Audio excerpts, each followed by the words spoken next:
你穿越后的第一件事就是拿着手机进献给秦始皇，并指着秦始皇陵大声告诉他，这就是你的坟墓。就在1天前，一道闪电劈中了你正在博物馆拍照的手机。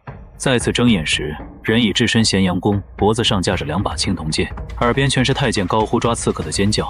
大殿之上那人不怒自威，背后明晃晃的秦字昭示着他的身份。为了保住项上人头，必须立刻表明后世之人的身份，并献上手机作为信物。嬴政拿着这块会发光的黑砖，正不知所措，而看着眼前迷人的老祖宗，一句大不敬的称呼脱口而出：“那个，郑哥，你听我说。”放肆！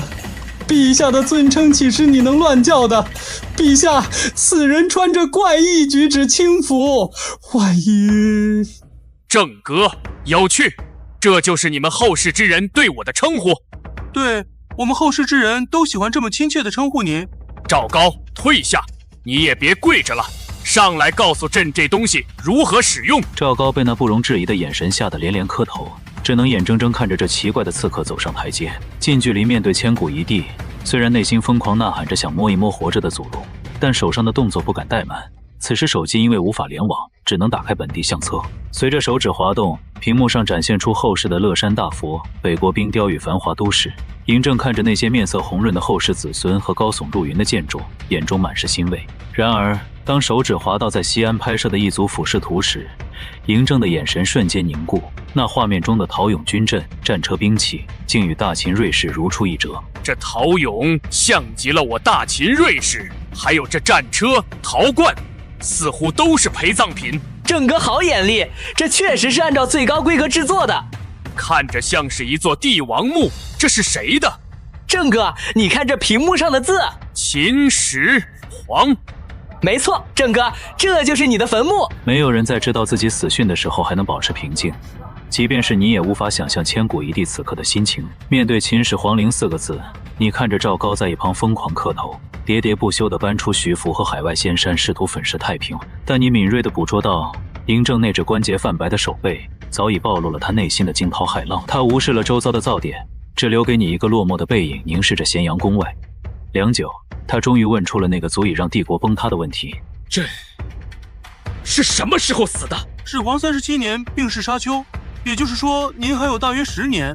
10年，虽然短了点，但也足够了。陛下，那是史书的记载，但我来了，结局就能改，前提是您不能再吃那些长生不老药了。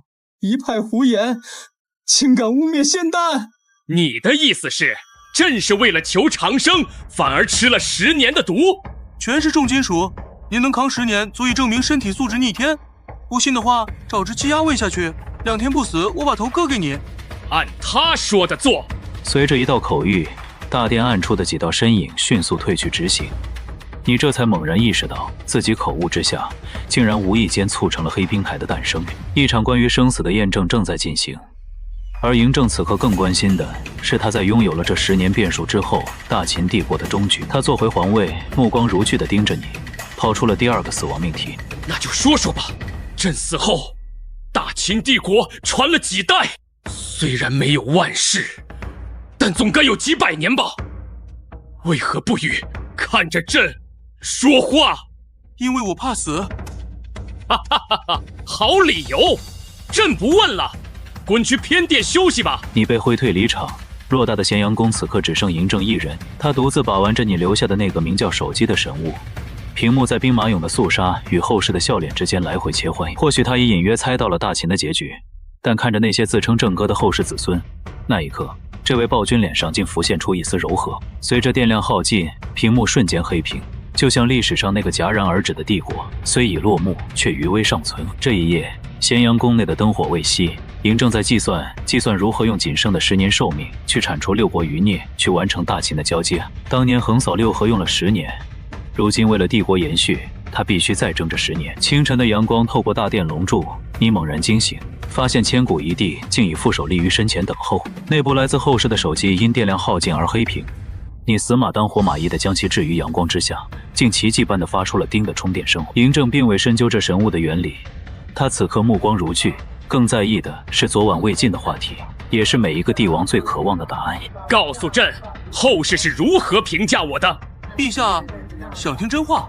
看你欲言又止，想必风评不好，是暴君。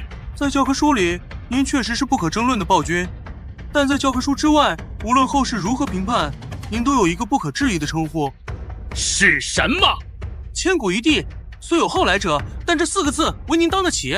千古一帝，好一个千古一帝！这4个字仿佛驱散了暴君带来的阴霾，金色的阳光洒在黑色的龙袍上，那股横扫八荒的霸气重回嬴政眉宇之间。但现实依旧残酷，昨夜喂食丹药的母鸡仅仅过了1夜便已暴毙，其余牲畜也奄奄一息。嬴政看着自己这副抗了毒药10年的身躯，眼中闪过一丝后怕，但更多的是求生的渴望。既然毒源已查明，那便是寻求生路之时。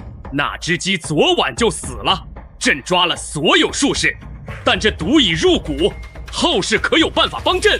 有，重金属虽然难排，但只要停止摄入，配合科学方法，保您长寿不难。方法就在手机里，但我需要权限。需要什么？黄金，我要50锭黄金。给他！所有人退下！嬴政没有丝毫迟疑，挥手平退左右，甚至自己也转身不出殿外。这是帝王给予的最高信任，也是一种无声的威慑。厚重的殿门关闭，你看着托盘中略带杂质的金饼，颤抖着将手机靠近。刹那间，金饼化作漫天金粉，如同被磁石吸引般疯狂涌入屏幕。随着最后一粒金粉消失，手机屏幕亮起，原本灰暗的浏览器终于解开了封印。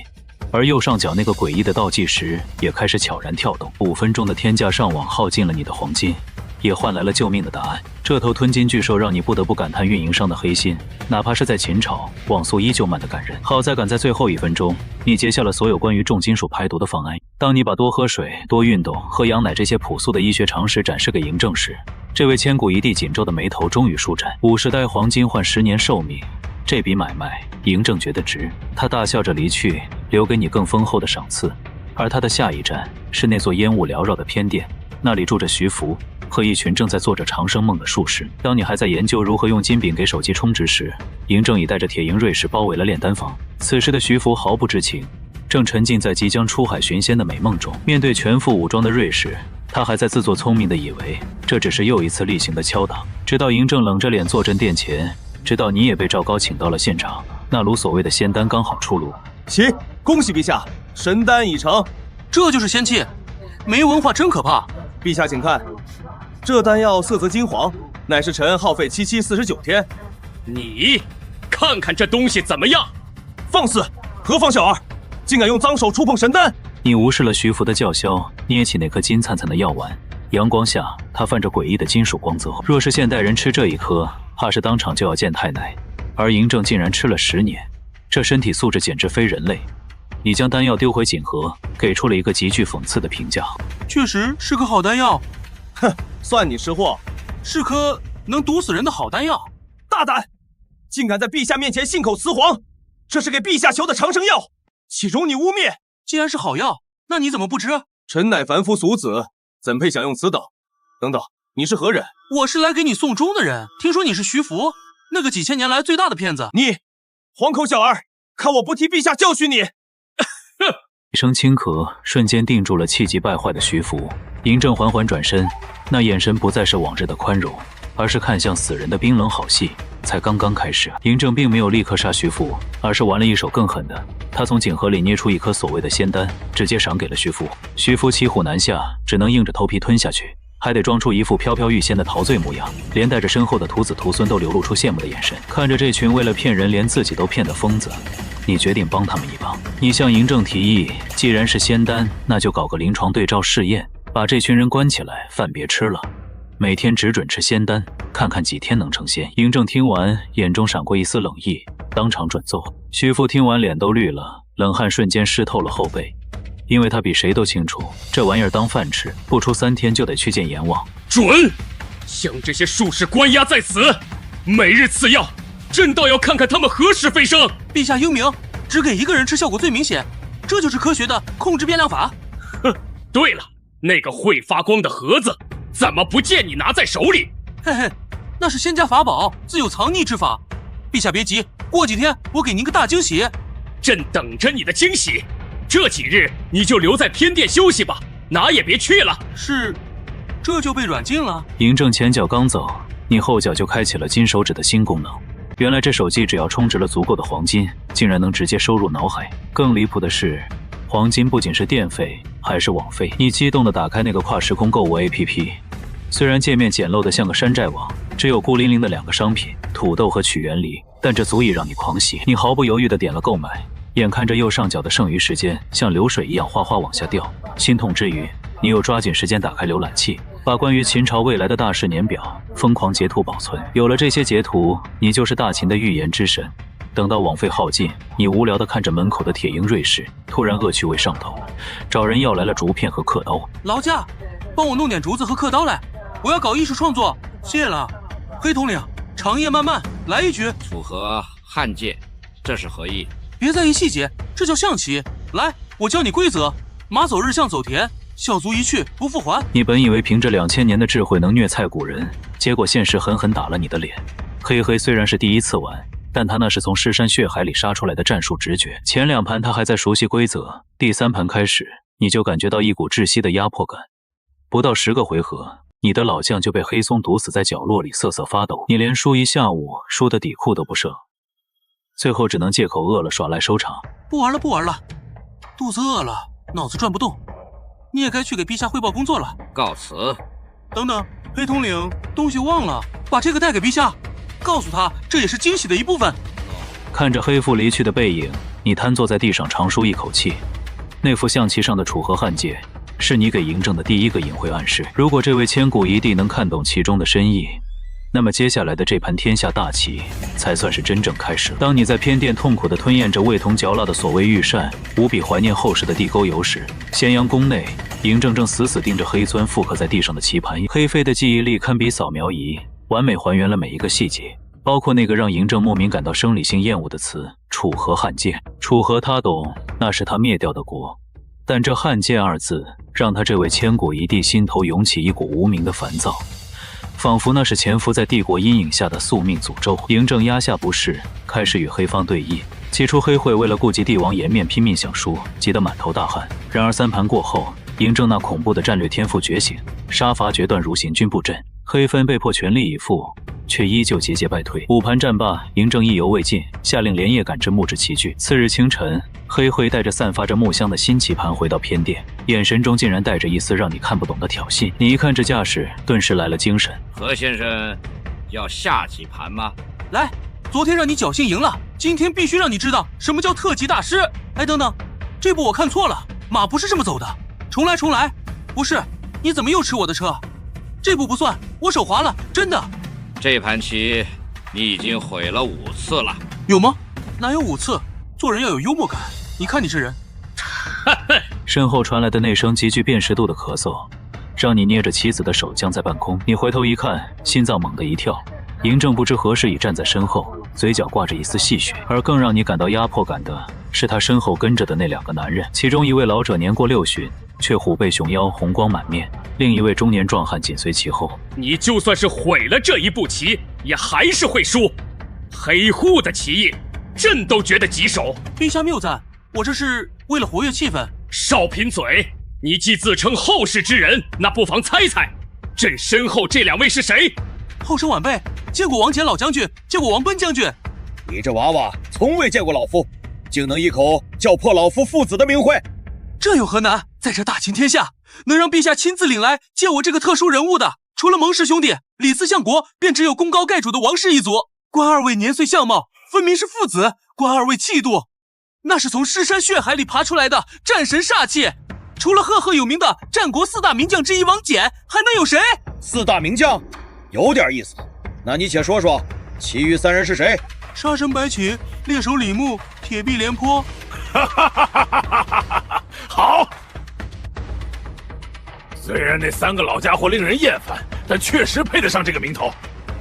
小子，既然你认得王老将军，那你可知老将军今日有一问要考你？王翦那个关于长生的问题，像一记闷雷炸在偏殿里。这位戎马半生的老将军，临老不怕死，就怕陛下被神棍骗得国破家亡。此时，所有人的目光瞬间聚焦在你身上。你甚至能读懂嬴政眼底那复杂的警告。他在无声地勒令你，关于他重金属中毒、命不久矣的绝密，敢泄露半个字就灭了你。你心里暗骂着皇帝真难伺候，还得帮他圆场。你清了清嗓子，用绝对科学的口吻打破了王翦的幻想，直言世上无仙，100岁即为极限。王翦刚想追问，嬴政便适时截断话头，轻描淡写地表示术士已关，丹药已停。你与嬴政交换了一个眼神，达成了一项肮脏的默契。你帮他维护帝王的尊严与健康假象，他默许你在宫中的超然地位。王翦老怀大慰，却不知嬴政体内早已千汞超标。好在你的出现就是为了改写这个结局。既然丹药停了，历史的齿轮便已松动。陛下放心，既然我来了，那些所谓的定数自然会变。朕信你。既然丹药是假的，那你所说的后事总该是真的吧？给老将军讲讲，朕的大秦之后，这天下变成了什么模样？是啊，小先生，老夫也想知道后世武备如何，可有超越我大秦瑞士的存在？既然二位想听，那我就讲讲。但这故事有点长，咱们从秦朝之后说起。你深吸一口气，避开了秦二世而亡这个送命题，直接展开了一幅波澜壮阔的历史画卷。你讲犯强汉者虽远必诛的铁血，听得王翦热血沸腾，恨不得晚生几百年去大漠厮杀。讲唐朝万邦来朝的盛世，看得嬴政眼中异彩连连。再到元朝铁骑横扫欧亚大陆的疯狂版图，那是连始皇帝都未曾设想过的辽阔。最后你讲到100年屈辱后的浴火重生，以及现代钢铁洪流与神舟飞天，这一讲就是整整1个下午。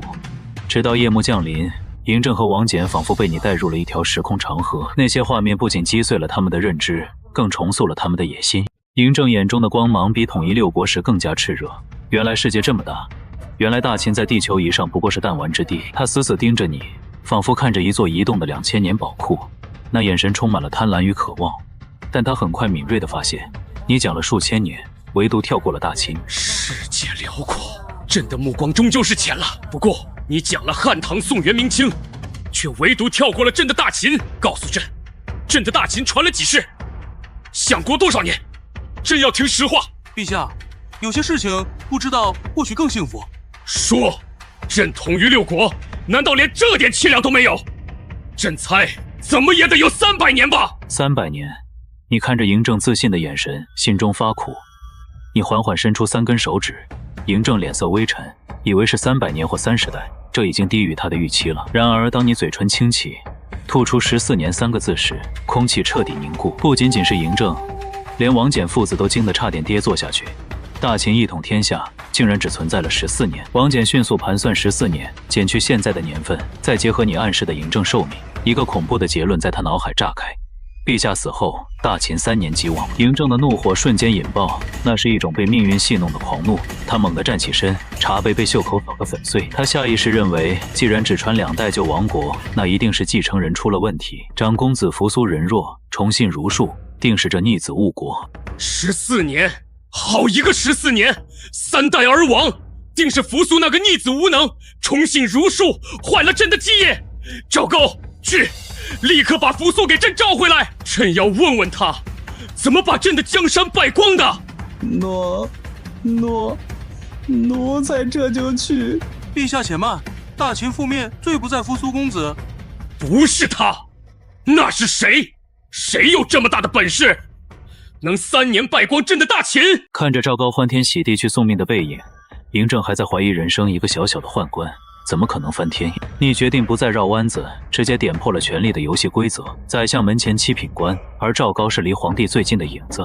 只要皇帝病重昏迷，这只忠犬就能握住笔杆子，伪造诏书，甚至拉拢丞相。砰的一声，嬴政一掌拍碎了石桌上的茶杯，怒火中烧。你没敢提李斯的名字，怕这位千古一帝当场脑溢血。一旁的王翦却抓住了重点，秦朝2世而亡，意味着嬴政命不久矣。看着老将军须发皆张，要去砍死术士的架势，你赶紧出面灭火。只要停掉那些重金属丹药，配合你的科学养生和那部逆天的手机，长生不老或许是梦，但让嬴政活到100岁绝对不是画饼。真能活到100岁？只要按我说的做，100岁只是起步。我手里的底牌远超你们想象。好，朕信你。既然有100岁之寿，那这大秦的未来，朕便有足够的时间重写。那就好。不过小伙子，你这身体素质不太行啊，才讲了1下午就摇摇欲坠，你们后世之人是不是都这么虚？谁虚了？谁虚了？您老看看现在几点了？我水敏未进讲到现在，我是饿的。行了，回头让太医给你看看，别还没帮朕搞科研，自己先饿死了。两人大笑着离去，留下你在风中凌乱，肚子咕咕叫。嬴政与王翦走出偏殿，夜色已深。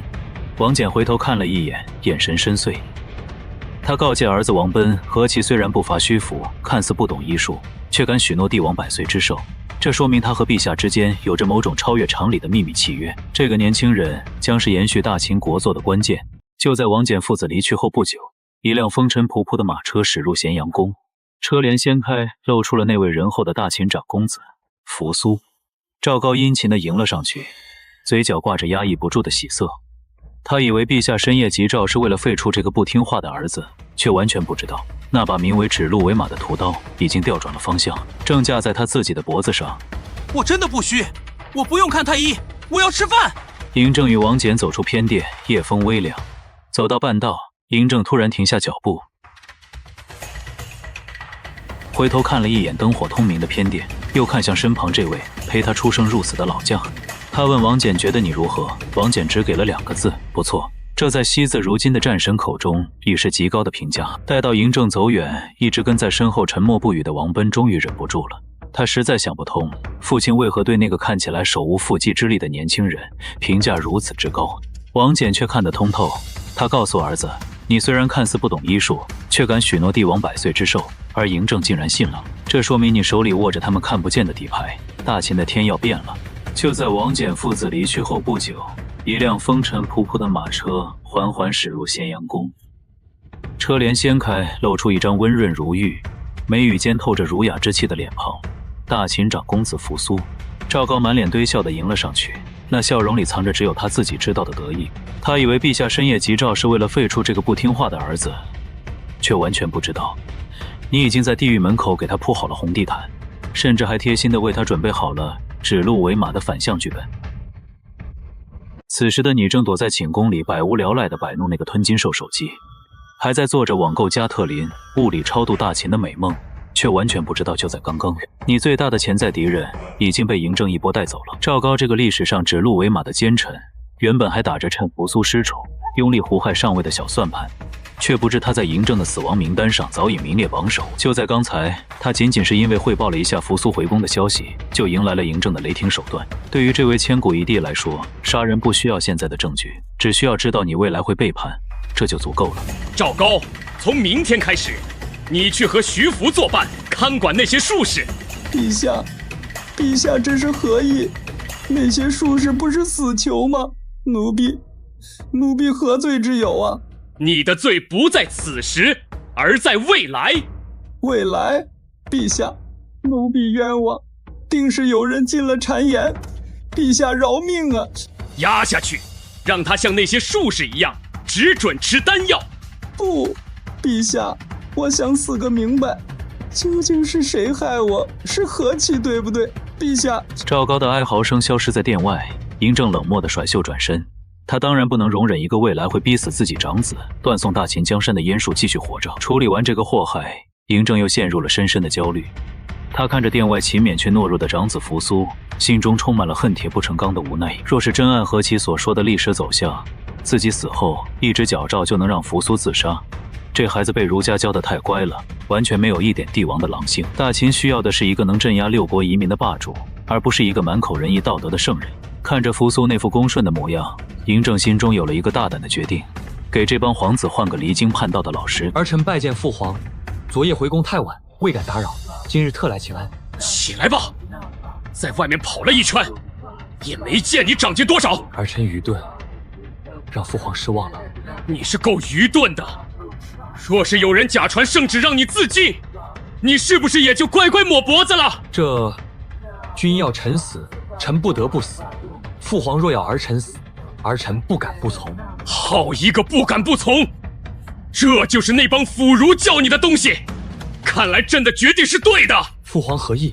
从今日起，废除你原本的夫子，以后你带着胡亥、公子高还有月儿，一起去跟新太傅学习。新太傅，连胡亥弟弟也要一起。敢问父皇，这位新太傅是何方神圣？跟朕来，带你去见识见识什么才叫真正的帝王之师？你正被嬴政变相软禁在偏殿里，百无聊赖之下，只能拉着黑砖下象棋，顺便疯狂吐槽自己的臭棋篓子水平。妈的，又输了！这象棋明明是我发明的，怎么连2个门卫都下不过？我见鬼了！陛下到，扶苏公子到。陛下，但你没想到，就在你输得怀疑人生时，嬴政带着一个看起来彬彬有礼，却满脸写着无趣的年轻人走了进来。这就是历史上那个最让人意难平的悲情太子扶苏。你俩互相对视，他惊讶于你的小平头，你则在心里感叹这孩子果然被儒家忽悠瘸了。还没等你回过神，嬴政就抛出了一个重磅炸弹：以后扶苏胡亥这帮黄二代全归你管了。扶苏见过你的新太傅，以后你带着胡亥、高还有月儿一起跟着何其学习啊！父皇，这位太傅，陛下，我能拒绝吗？扶苏都被儒家教傻了，胡亥那就是个混世魔王，这活不好干啊。行吧，我也不是不能干，不过咱们约法3章：第一，得加钱，多少您看着给；第二，既然交给我，那就全交给我，我不喜欢别人指手画脚；第三，要是我交得过火了，还请陛下恕罪。准了，他们的事从此除了你，谁也不许过问。不过若是那些老儒生找你麻烦，你自己解决。那是自然。另外，陛下，我要50名铁鹰锐士。朕给你200人，黑货去办。嘿嘿，谢陛下。搞定了条件，嬴政决定带你去见见世面。这是你第2次走进咸阳宫的大殿，上一次是保命，这一次却是以太子太傅的身份。你看着大殿里那栩栩如生的龙纹浮雕，心里只有一句没文化的卧槽。而你的出现就像一滴水进了油锅，瞬间在朝堂上炸开了锅。所有人都在议论这个留着短发穿着奇怪的年轻人到底是谁，为何能取代赵高的位置。但紧接着嬴政的2个决定让所有人都闭上了嘴。今日召诸位来有2件事，第一，朕决定明年泰山封禅，诸位怎么看？陛下圣明，臣等附议。完了，泰山封禅，那不得累掉半条命？这就是没苦硬吃啊！第2件事，朕决定立扶苏为太子。什么？立太子？这也太突然了！陛下，此事太过仓促。陛下正值壮年，此事立储是否过早？是陛下，还请三思。父皇，儿臣闭嘴，别说话。老臣赞成。臣赞成。臣赞成。既如此，此事已定。另外，这位何其便是朕为太子新找的太傅。随着王翦、李斯等大佬的表态，反对的声音瞬间消失，扶苏太子的身份尘埃落定，而你也正式走到了大秦权力的中心。所有人的目光都集中在你身上，带着好奇审视，甚至还有一丝敌意。但你毫不在意，因为你知道从今天起，你要把这个大秦最乖的太子调教成最让敌人胆寒的恶魔。嬴政那句扶苏归何其管，像一颗深水炸弹，直接掀翻了咸阳宫的天花板。满朝文武看你的眼神瞬间变了，有的把你当成即将被大儒口水淹死的倒霉蛋，有的则是等着看这位空降兵如何摔得粉身碎骨。等到闲杂人等退去，大殿内只剩下王翦、李斯、蒙氏兄弟这几个帝国最核心的权力天团时，嬴政把你扣下了。面对这群千古人杰，你也不再藏着掖着。一句晚辈来自2000年后，直接让空气凝固。李斯眼里的看戏瞬间烧成了狂热的贪婪。作为法家代表，他盯着你，仿佛盯着一部活着的法治进化史。而王翦和蒙恬则满脸惊愕，终于明白了为何陛下会对你如此纵容。然而，还没等这帮大佬从你穿越者的震撼中回过神来，真正的麻烦已经杀到了门口。大儒淳于越带着一众博士，气势汹汹地踏入大殿。这群人骨子里看不起暴秦的杀戮，更看不起嬴政这个刽子手。此刻见到你这个留着寸头、奇装异服的怪胎站在太子身侧，他们眼中的鄙夷几乎要溢出来。在他们看来，礼乐崩坏就源于你这种不伦不类的存在。一场关于道统与资格的厮杀，在淳于越那张写满傲慢的脸上正式拉开帷幕。这就是扶苏公子那位新夫子。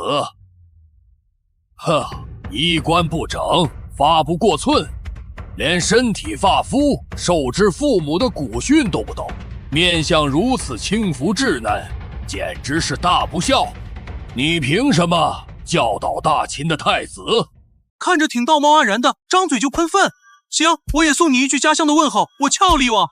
不知所云，粗鄙至极。老夫且问你，既然为人师表，可曾读过圣人经典？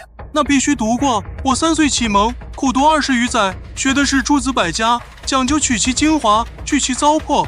百家，呵，不过是些旁门左道，萤火之光，也敢与我儒家皓月争辉？哟，淳于博士这话我可就不爱听了。当着王老将军和李丞相的面，你这一生，是觉得兵家和法家都是垃圾，不如你们儒家高贵。你强词夺理，老夫只问你，天下读书人皆尊儒术，你何德何能居于此位？老夫不服，天下人亦不服。巧了不是，其实我也觉得我不够格，但没办法，是陛下非觉得我行，死活要让我教。淳于博士要是不服，不如你问问陛下。何其，少跟朕耍滑头，别把皮球踢回来。既然你觉得行，淳于爱卿觉得不行，那朕就给你们个机会。今日当着众卿的面，你2人比试一番，赢了，太傅之位归你；输了，朕的大秦不养废物。面对淳于越轻蔑的眼神，你非但没有退缩，反而一脸兴奋。因为这老头刚才那句你先来，简直是自寻死路。你没有丝毫客气，当着嬴政和满朝文武的面，直接抛出了那个千古无解的电车难题。一辆失控马车，左边撞死7个孩子，右边撞死1个，怎么选？这个问题像一记重锤，瞬间砸晕了在场所有人。从扶苏到嬴政，再到自信满满的淳于越，所有人的 CPU 都烧了。有人试图回答勒马，被你一句没问你怼回；有人试图计算人数，却陷入道德困境。淳于越在殿内来回踱步，冷汗直流。他那非黑即白的儒家教育，让他彻底走进了死胡同。最终，这位骄傲的大儒不得不低下高贵的头颅，向你拱手求教。但他万万没想到，这才是噩梦的开始。这道题根本没有标准答案，无论你怎么选，都有理由，无非是死的人多还是人少罢了。你庶子而敢，你竟然戏耍我们！只许你们说我不孝，不许我反击，礼尚往来，懂不懂？今日比试是为了争夺教导扶苏公子的资格，乃是国家大事，不是让你来争义气的。你，哎，我这人俗，不管是教公子还是干嘛，我今天站在这儿，主打的就是一个义气之争。至于能不能教，你说了不算。庶子，入手当宵！你这种不孝之徒，怎配教导扶苏公子？你简直是……我敲你哇！fuck you 猫，压死乐泪！庶子，你在说什么？听不懂？那我换个说法。呦，就会这几句数字是吧？这些年的圣贤书都读到狗肚子里去了，大脑没货就别出来丢人现眼。庶子，勿文言文粗话！我操！你，庶子啊！庶子，复读机啊你！没词了就回家喝奶去，别在这儿碍眼。你这一通含妈量极高，跨越2000年的语言暴击，直接把大秦朝堂变成了菜市场。别说淳于越那一帮老古董听懵了，就连千古一帝嬴政嘴角都在疯狂抽搐。虽然听不懂具体的词，但那语气里的脏劲儿，是个中国人都懂。淳于越被骂得满脸通红，手指颤抖指着你，愣是憋不出一句完整的话。最终愤怒的一甩袖子，狼狈逃离大殿。看着他的背影，你突然冷笑一声，因为你知道在秦律里不孝是死罪。这老头刚才扣帽子是想置你于死地，既然他不仁，就别怪你不义。淳于博士，你给我记住了，一年之内，我会让你跪在我面前赔礼道歉。老夫倒要看看你个无赖怎么让我赔礼道歉。后世的人都已经发展成这样了，这究竟是文明的进步，还是礼乐的崩坏？何其！你给朕听好，刚才那些污言秽语，你要是敢交给扶苏半个字，朕饶不了你。诺，陛下放心，我肯定倾囊相授。扶苏公子，明天见。友情提醒一下，今晚最好睡个好觉，明天可就没这好日子了。看着嬴政和大臣们怀疑人生的表情，你心满意足的行礼告退。回到住处，你立刻叫来黑租，对他下达了一个极其古怪的指令。黑费听完脸都绿了，完全想不通这事儿跟教导扶苏有什么关系。但嬴政听完汇报后，沉思片刻，竟然准了。第二天清晨，阳光洒在咸阳宫外，你带着一脸懵懂的扶苏跟在黑丧身后，踏上了一条彻底颠覆大秦公子认知的变形记之路。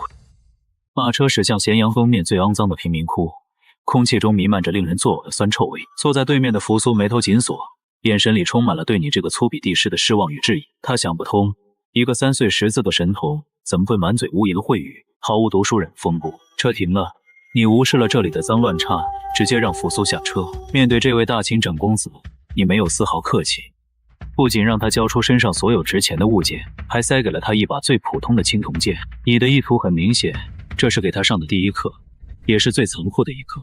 把身上所有的东西都交出来，全部，拿着这把剑去前面那个地方生活7天，7天后我来接你。7天，这里鱼龙混杂，公子会有危险的。废话，没危险，我带他来这儿干什么？可是有什么问题让陛下来找我，公子能不能完成这堂课？遵夫子令。去吧，希望7天后你能活着走回来。如果你是想磨练他的人善只能做教书匠，做不了皇帝。看着扶苏孤身走入暗巷，黑水虽有意义，但也只能安排暗卫在濒死之际才能出手。而嬴政在听完黑浩的汇报后，仅仅沉默了片刻，便全盘接受了你那句人善不适合做皇帝的暴论。当晚，嬴政破天荒地提早结束了批阅，来到了你的院子。月光下，你早已摆好了2个酒盏，甚至还要拿出手机看一眼时间，精准地算到了他的步伐。你在专门等朕？当然，我知道陛下一定会来。朕这酒相比于后世如何？毫无可比性，全是马尿。有机会让陛下尝尝真正的后世烈酒。为什么要这样对扶苏？陛下不理解。朕能猜到，所以朕没阻止。不说这个，和朕说说，后世评价最高的几位帝王都有谁？秦皇汉武、唐宗宋祖、一代天骄成吉思汗，还要加上一个大明朱元璋。具体说说。汉武帝驱逐匈奴，唐太宗万国来朝，成吉思汗铁骑踏遍欧亚。后世有位伟人说过，数风流人物还看今朝。哈哈哈哈！你不会以为朕是在和他们做比较吧？难道不是吗？朕是秦始皇，朕结束了200年的战乱，书同文，车同轨。说到底，他们都是朕的后人，是他们要与朕做比较，而不是朕与他们比。陛下霸气。朕只是在想，朕的大秦后续该如何，这就要看你怎么做了。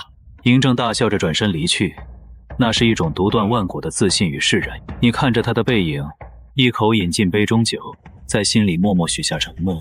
就在这时，你的手机突然震动，叮的一声脆响打破了夜的寂静，屏幕亮起，一条物流信息赫然在目：您的快件正在配送中，预计明天送达。你嘴角上扬，真正改变大秦的神器终于要到了。月光下，你早已摆好了2个酒盏，甚至还要拿出手机看一眼时间，精准地算到了他的步伐。你在专门等朕？当然，我知道陛下一定会来。朕这酒相比于后世如何？毫无可比性，全是马尿。有机会让陛下尝尝真正的后世烈酒。为什么要这样对扶苏？陛下不理解。朕能猜到，所以朕没阻止。不说这个，和朕说说，后世评价最高的几位帝王都有谁？秦皇汉武、唐宗宋祖、一代天骄成吉思汗，还要加上一个大明朱元璋。具体说说。汉武帝驱逐匈奴，唐太宗万国来朝，成吉思汗铁骑踏遍欧亚。后世有位伟人说过，数风流人物还看今朝。哈哈哈哈！你不会以为朕是在和他们做比较吧？难道不是吗？朕是秦始皇，朕结束了200年的战乱，书同文，车同轨。说到底，他们都是朕的后人，是他们要与朕做比较，而不是朕与他们比。陛下霸气。朕只是在想，朕的大秦后续该如何，这就要看你怎么做了。嬴政大笑着转身离去，那是一种独断万古的自信与释然。你看着他的背影，一口饮尽杯中酒，在心里默默许下承诺。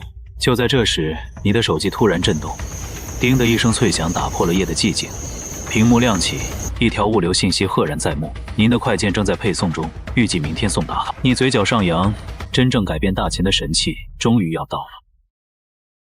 你从睡梦中醒来，还没来得及关心正在贫民窟受苦的太子扶苏，就被手机的一声脆响拽回了现实。那个坑爹的网购系统终于到货了。随着手指在屏幕上那张土豆图片上猛地一划，下一秒空气震颤，无数装满土豆的麻袋凭空倾泻而出，瞬间堆满了大殿。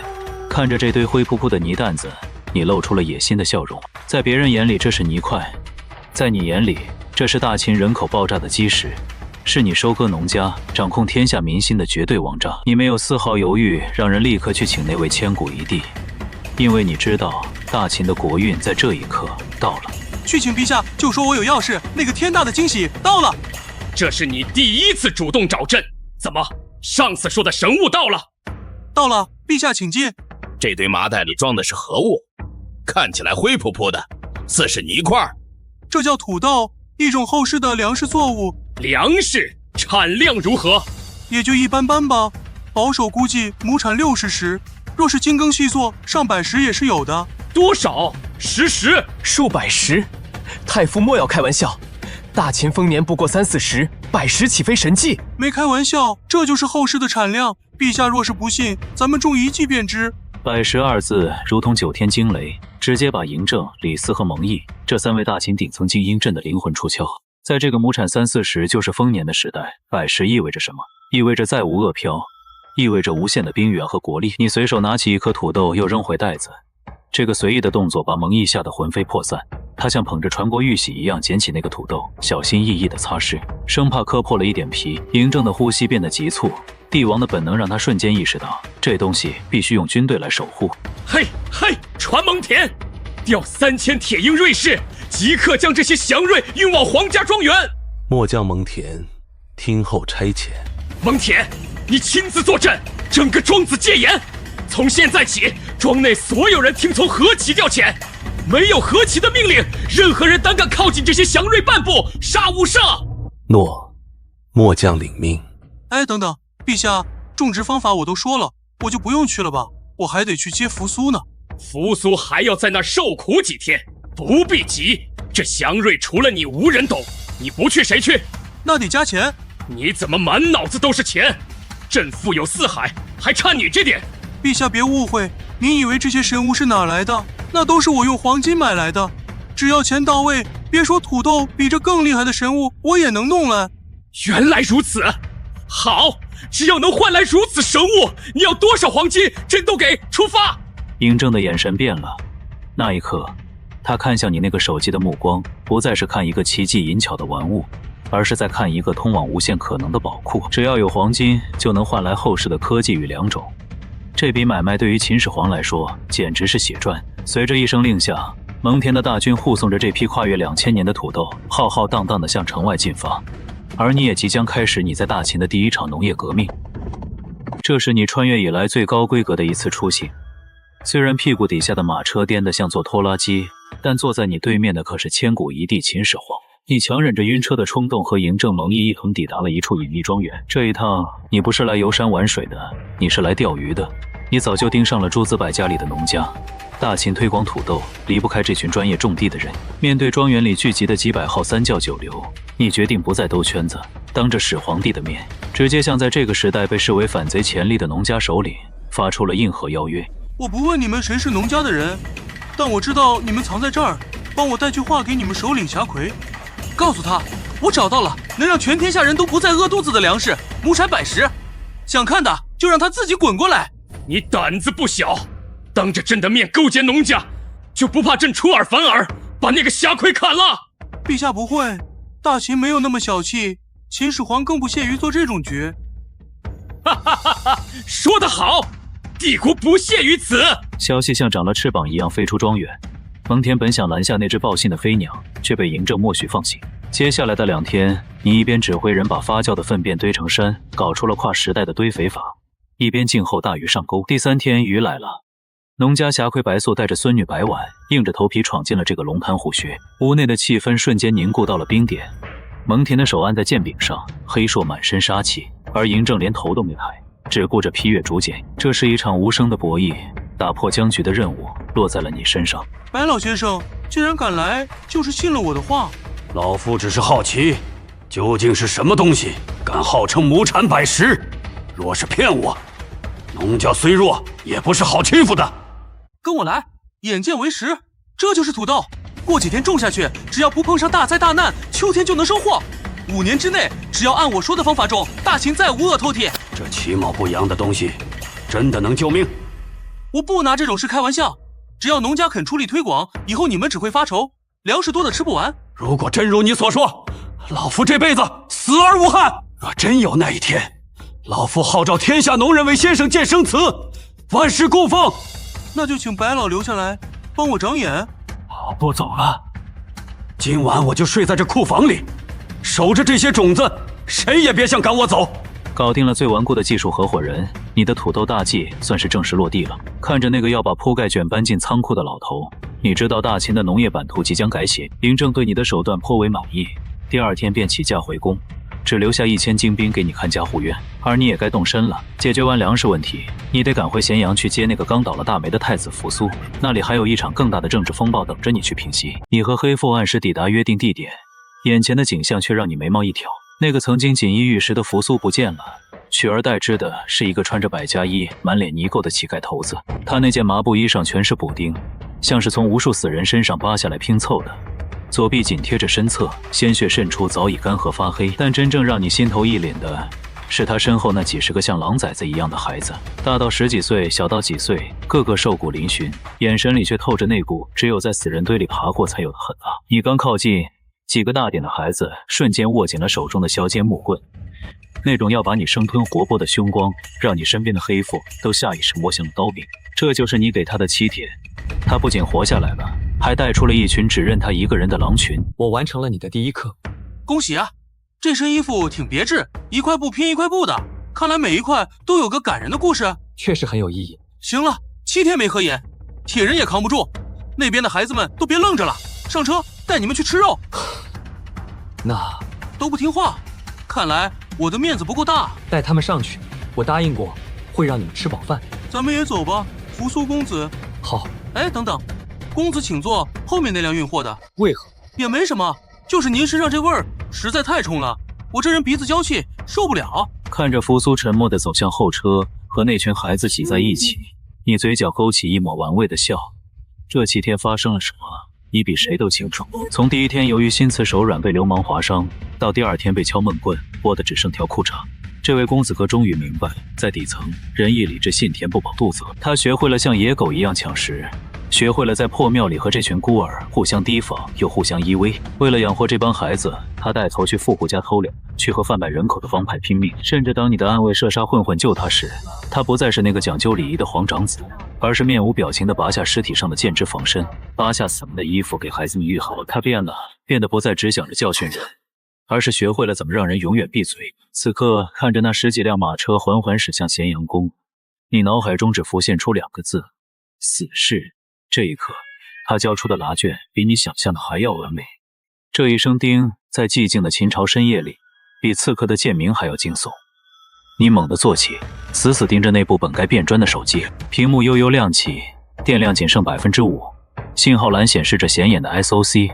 可微信却弹出了一条消息，发信人显示是爸，内容只有4个字：儿子救我。你的头皮瞬间炸开，因为你清楚记得，你的父亲早在穿越前的现代就已经去世3年了。还没等你理清这是跨时空的灵异事件还是某种 bug， 手机突然开始剧烈震动，视频通话的邀请画面占据了屏幕，恐惧和混乱让你根本无法独自面对。你抓起手机，鞋都顾不上穿，疯了一样冲向咸阳宫。站住！恭进重地，擅闯者死！滚开！我有急事见陛下，关于仙家法宝的急事，耽误了你们10个脑袋也不够砍的。但这让他进来。陛下，出事了，出大事了！何事如此惊慌？成何体统？你看这个，它响了。这是何物？竟能发出如此诡异的光芒？难道是传说中的夜明珠成精了？这是手机，就是我和你说过的仙家法宝，但是给我发消息的人是我那已经死了3年的爹啊！你说什么？死了3年的人，那是鬼魂？别管是人是鬼了，他又打过来了。陛下，以此龙气镇压，我结了。你颤抖着手指按下了接听键，屏幕画面闪烁了几下，一张苍白且熟悉的中年男人脸庞清晰地显现出来，那正是你的父亲。但他身后的背景一片漆黑，仿佛身处无尽的虚空。嬴政虽然贵为千古一帝，泰山崩于前而色不变，但此刻看到一个活生生的人头被关在一个巴掌大的小盒子里，下意识地握紧了腰间的太阿剑。儿子，子，救我，救救我！爸，是你吗？你在哪儿？你不是已经……快来，子，说话，到底怎么回事？啊，喂，操，没电了！何启？刚才那个被关在盒子里的人，真的是你的父亲？是一模一样，声音也一样。他不是死了吗？难道这宝物能沟通阴阳两界？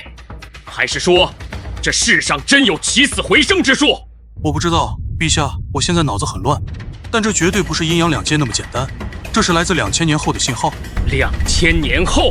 那他刚才说的救我是何意？若是已死之人求救，那是闹鬼；若是未死之人求救，那说明历史可能被改写了，或者我的穿越本身就有问题。这盒子，这手机，还能再让它出来吗？没电了，在大秦没有充电器，它现在就是一块废铁。可惜，若能随意与千里之外，甚至1000年之外的人对话，这才是真正的神器。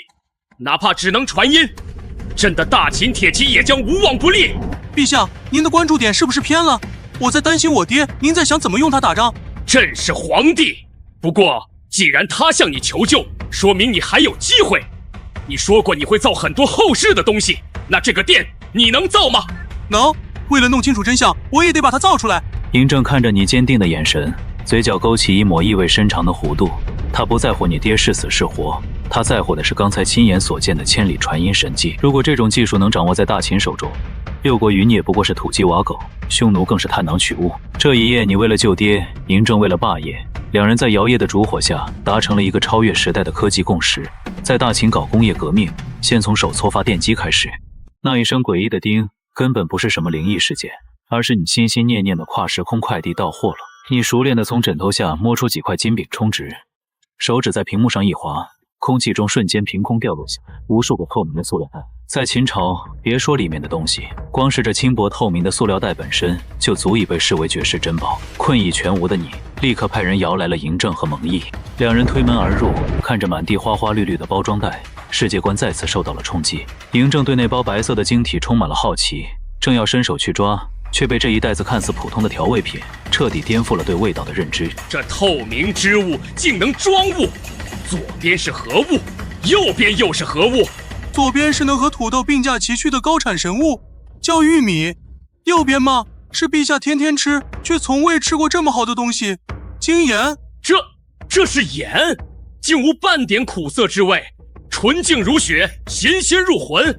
后世的盐竟然精细到了这种地步。陛下，此乃神物啊！那这左边的，那是种子。既然是神物，那臣替陛下先尝。住嘴！快吐出来！那是包衣有毒的。毒？有刺客？什么刺客？那层紫色的药水是为了防虫防腐的。快打水来给蒙上卿洗手，洗秃噜皮为止。果然，越鲜艳的东西越毒，古人诚不欺我。这叫玉米，亩产惊人，成熟后不用去壳，直接研磨成粉就能做成干粮。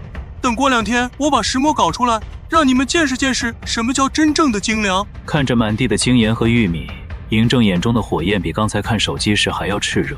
如果说手机是神迹，那这些粮食和精盐就是大秦万世基业的基石。百姓所求不过温饱，有了土豆和玉米，6国余孽拿什么来煽动造反？嬴政当机立断，精盐入库充盈内车，而玉米种子则由1000禁军护送，连夜运往城外黄庄。你坐在马车上，看着这支浩浩荡荡的运粮队，心中充满了成就感。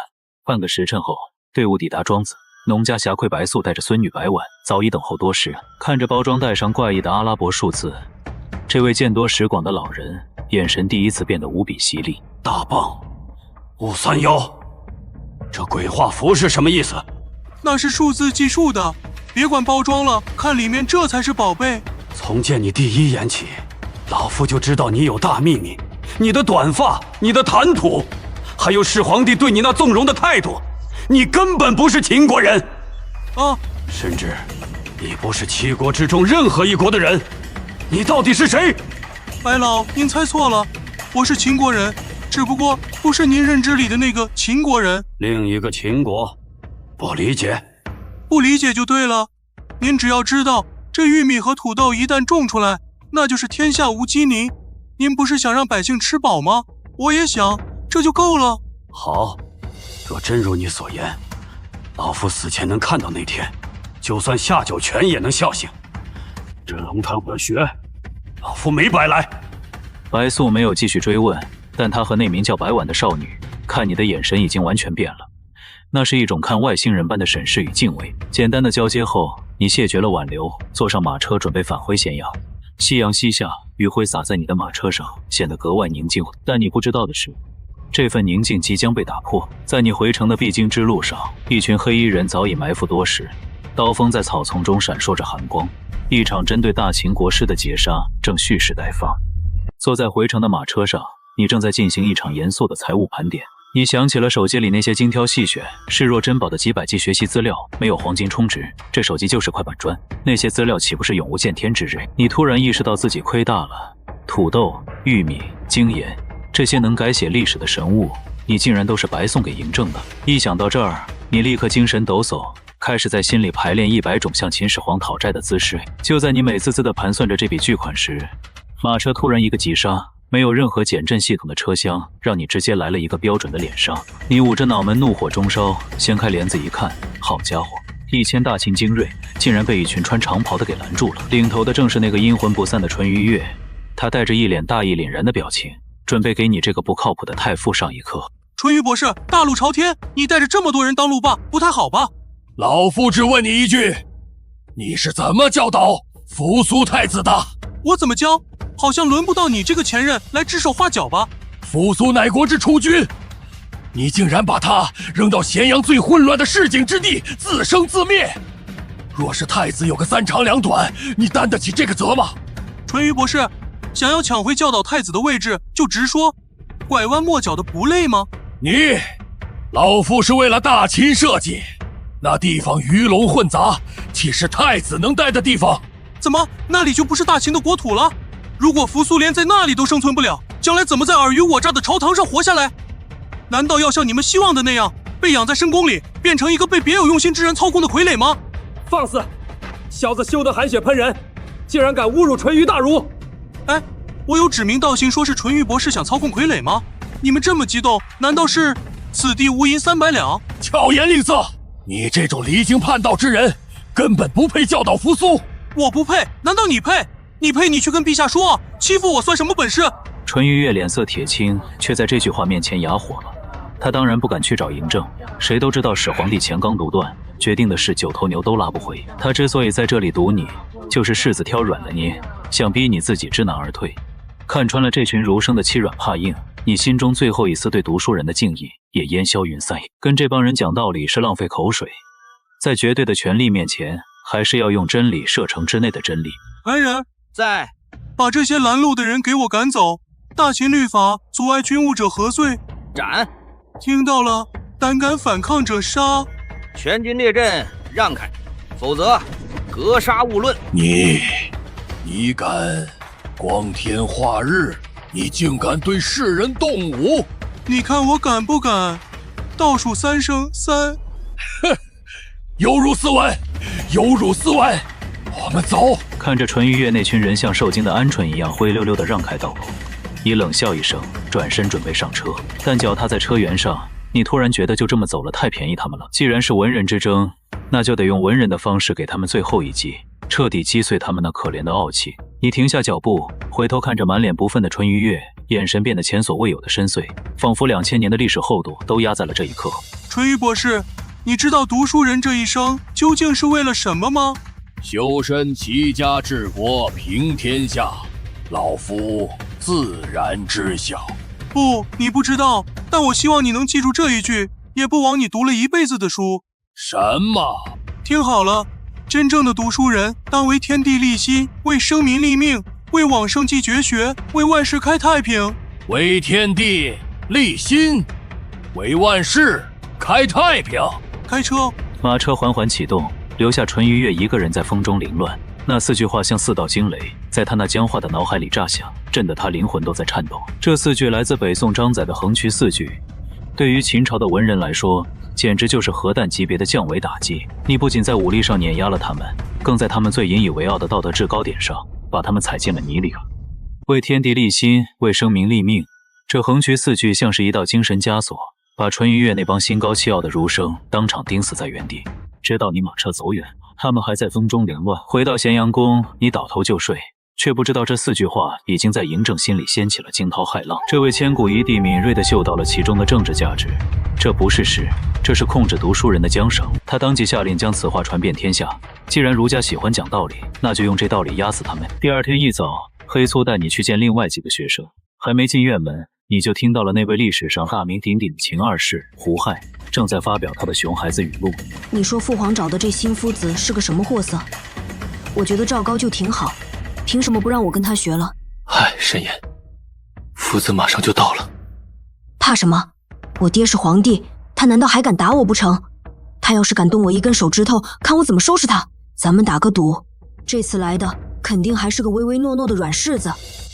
不好意思，让你失望了。哟，这头发，夫子，你顶着个鸟窝头，不怕被那些儒生喷死吗？我不是儒生。那你是使者，怎么没见过你？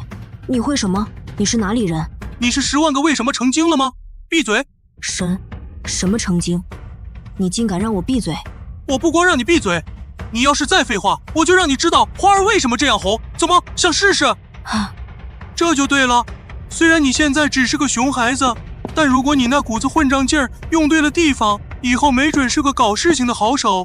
夫子，这是我们平时学的竹简。行了，全是繁体字，看着头疼。今天第一课自习。何为自习？就是自己学。别烦我，我得去找你们父皇办点正事。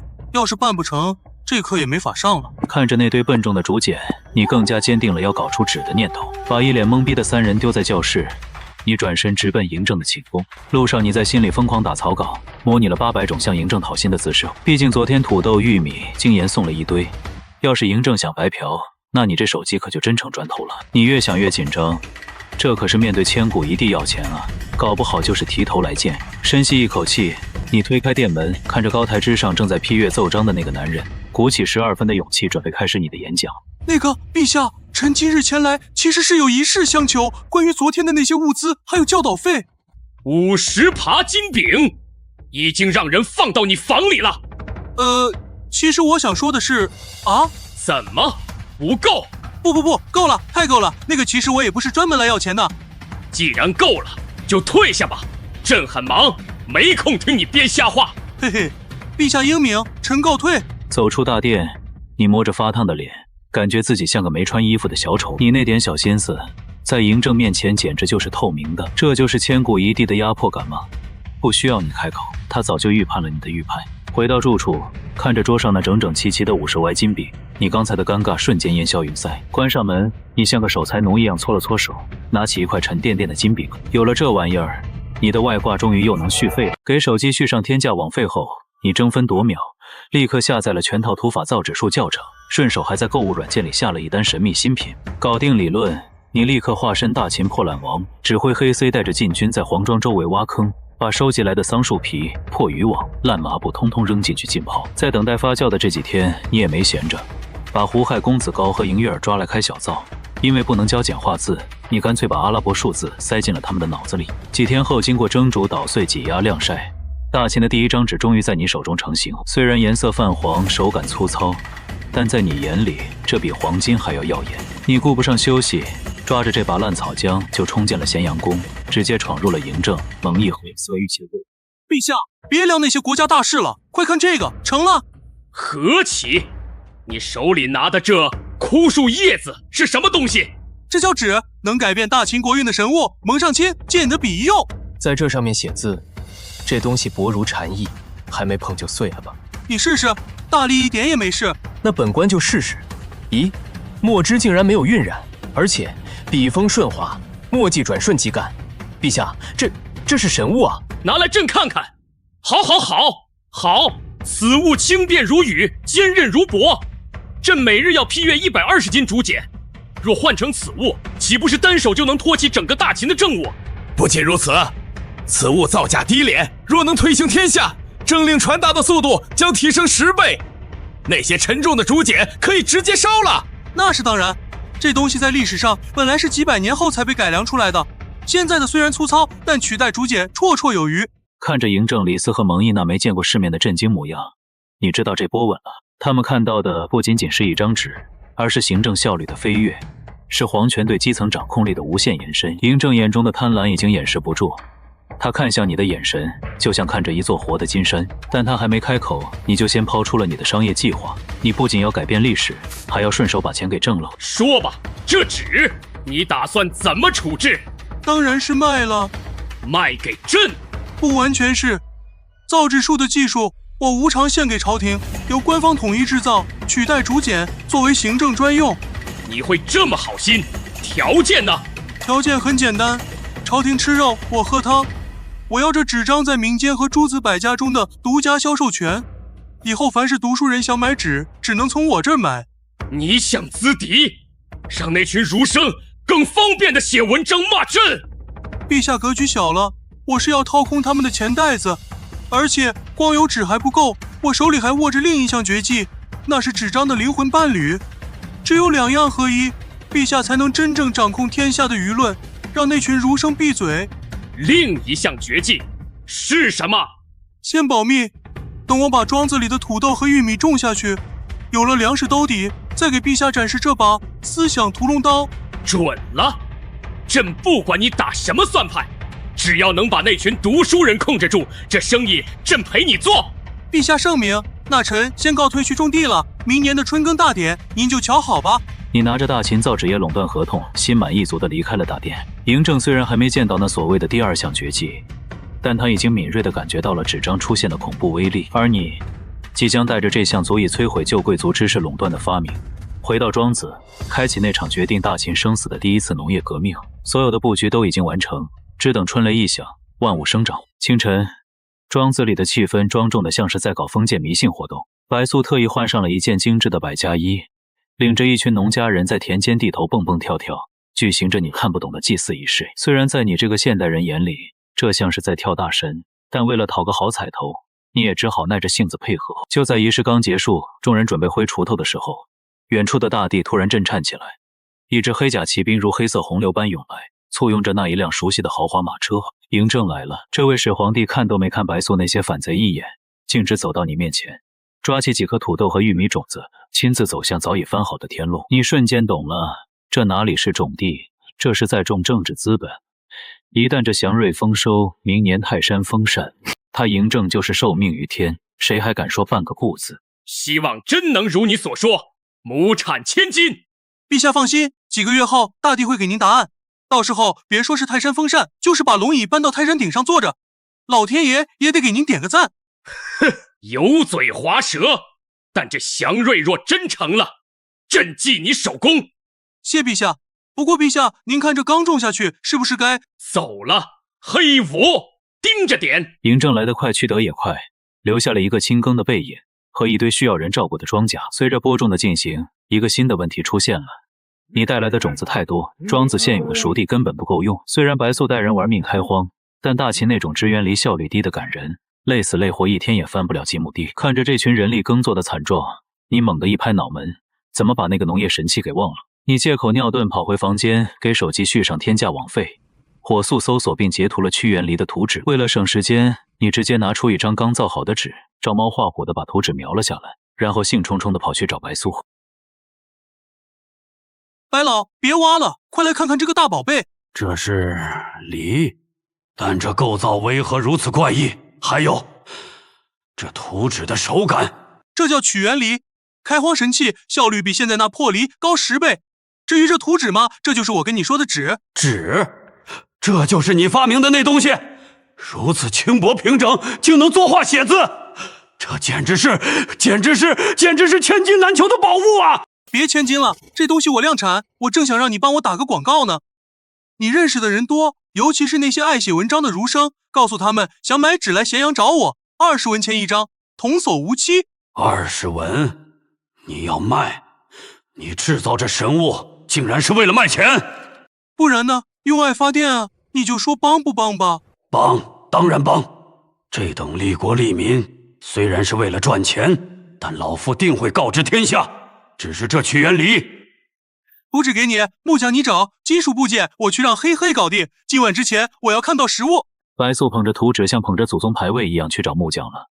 而他身后的孙女白婉却悄悄掏出一块布帛，将屈原离的结构偷偷描了下来。这一幕被黑凤尽收眼底，但并没有阻止。一下午的时间，在超能力和全能力的双重加持下，大秦第一架屈原离正式组装完毕。看着眼前这个怪模怪样的农具，白素搓着满是老茧的手，眼中闪烁着狂热的光芒。她迫不及待地想要见证另一个奇迹的诞生。拿着连夜赶制的屈原离，你带着白素来到了荒地。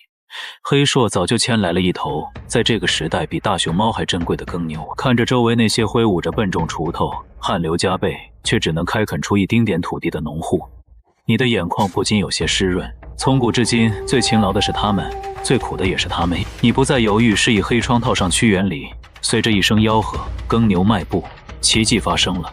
那原本坚硬如铁的荒地，在屈原离下，如同切豆腐般被轻松翻开。仅仅半个时辰，这台怪模怪样的机器就干完了几十人一天的活。白素擦着额头的汗，拉着这片翻新的土地，她在你身上看到了从未有过的东西，不是帝王的霸业，而是生民的希望。如果土豆和玉米是真的，再加上这屈原离不出5年，大秦将再无疾松。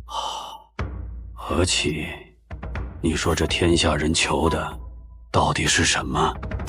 对于武将，求的是开疆拓土；对于儒生，求的是流芳百世。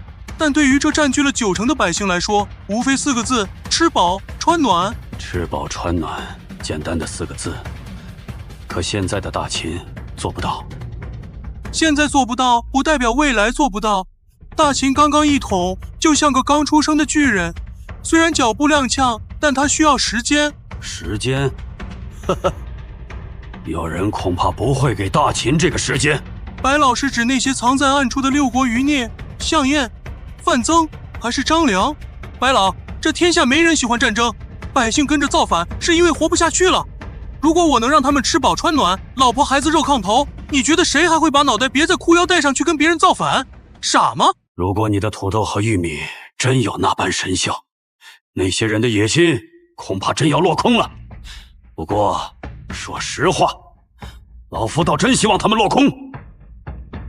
那就等着看吧，几个月后大帝会给所有人答案。这屈原离我可以告诉其他人吗？当然，造出来就是给人用的。不过图纸暂时保密，你可以宣传它的神效，让大家知道这是大秦朝廷给百姓的恩赐。你还真是处处为那个暴君考虑。好，老夫答应你，在朝廷公开前，农家绝不外泄图纸。白素得到了承诺，转身准备继续加入劳作的队伍。此时的他眼神中少了几分对暴秦的敌意，多了几分对未来的憧憬。作为农家侠魁，他比谁都清楚，谁能让百姓吃饱，谁就是真正的天命。然而就在他迈出2步后，突然停下脚步，回头深深地看了你一眼，说出了一句让你背脊发凉的话。这句话直接指向了大秦帝国最脆弱的血管。何其，如果你真想救大秦，真想让百姓安稳，那就去骊山看看吧，那里才是大秦真正的火药桶。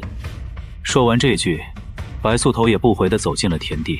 你站在原地看着远处巍峨的骊山轮廓，心中猛地一沉。骊山，那里不仅有正在修建的始皇陵，更有几十万从6国抓来的刑徒。历史上的陈胜吴广起义虽然是导火索，但真正葬送大秦主力的，正是这群积压了无限怨气的囚徒。白素的提醒是在告诉你，光有粮食还不够，若不能解开这几十万人的枷锁，大秦依旧坐在火山上。白素的那句骊山像一根刺扎进了你的心里。你知道他指的是那几十万正在修建皇陵的刑徒，那是秦末动乱的火药桶，也是大秦最后的救命稻草。你决定亲自去骊山看看，但在此之前，你必须先搞定嬴政。回到咸阳宫，你发现你的屈原离图纸竟然比你还先到一步。嬴政早就安排郑国将其推广天下，这帝王的效率让你不得不竖起一根中指，但你没时间吐槽，因为嬴政一眼就看穿了你的来意。你应该不是单纯为了屈原离回来的吧？那白素是不是跟你说了什么？陛下这都知道，难道你们在他身上装了窃听器？朕需要啊！白素身为农家侠魁，若是连这点手段都没有，他怎么敢孤身闯咸阳？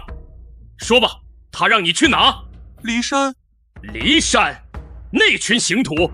没错，陛下，那些刑徒里有不少已经刑满却没放回家的吧？陛下，我觉得是时候放那些刑满的刑徒回家了。给朕一个理由，那可是几十万免费的劳力，修皇陵的主力。如果我说在您死后，正是这些刑徒救了大秦，这个理由够不够？这句话像一道惊雷，让嬴政猛地转过身，死死盯着你。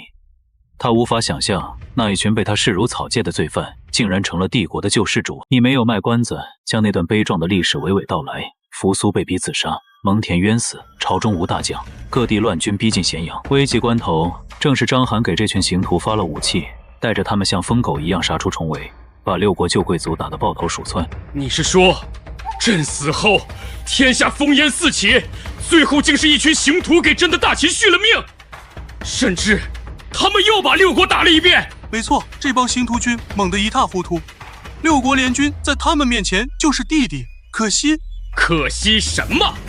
可惜他们遇到了猪队友，章邯在前线拼命，那秦二世和赵高在后面断粮草，最后20万刑徒军被人偷袭，因无粮无援被俘，尽数坑杀。赵高，又是赵高，那秦二世到底是谁啊？你不说朕也猜得到。朕立了扶苏，赵高还要矫诏，原来教导胡亥的是赵高，所以那个亡国之君是胡亥，对吧？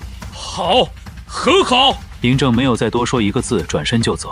那背影散发出的杀气，让你都感到窒息。你知道他现在不需要理由，只需要一个发泄口。看着他离去的方向，你忍不住在心里画了个十字，又念了句无量天尊。陛下，那骊山的事儿您同不同意啊？给个准话呗。回来再说。完了，胡亥这倒霉孩子，今天怕是要体验一把什么叫父爱如山体滑坡了。希望他的小身板能挺住。你摇着头回了住处，心里默默为胡亥点了根烙。而在咸阳宫的另一端，一场关于大秦接班人的惨烈教育课，即将在那个名为胡亥的熊孩子身上血淋淋地展开。刚回到住处，远处就传来胡亥撕心裂肺的惨叫声。父皇，为什么？这惨叫足足持续了半个时辰，听得你直摇头。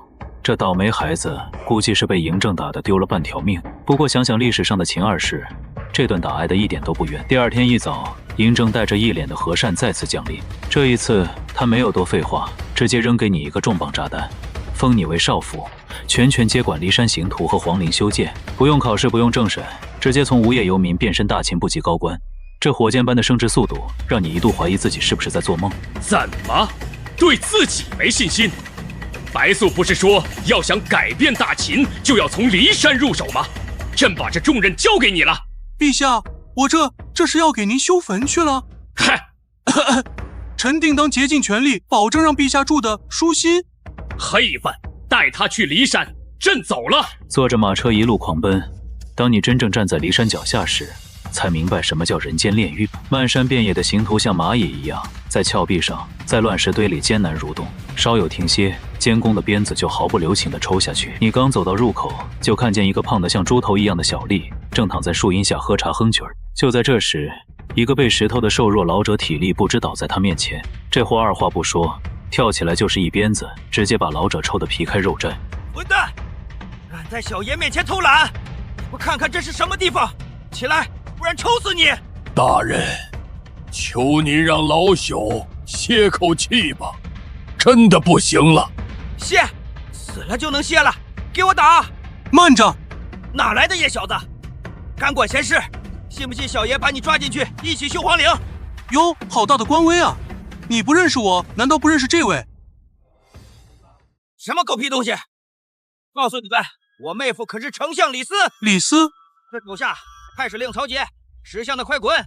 大哥，说话能不能别大喘气？我还以为你是李斯的大舅哥呢，搞了半天是个太史令的亲戚的亲戚，就这也敢在这狐假虎威？放肆！请嘲笑本官！来人，给我拿枪！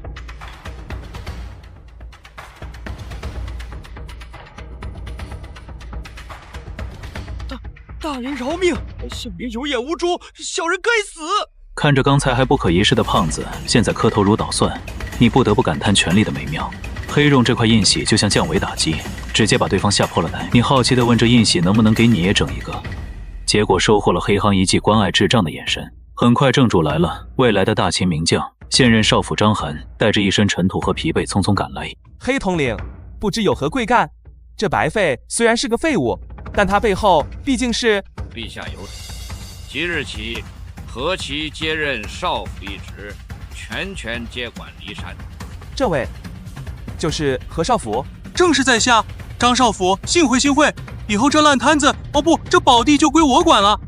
何少府，骊山刑徒数十万，事务繁杂，您确定能管得过来？放心，专业对口张少府带路吧，顺便把那个被打的老人家带上，我有大用。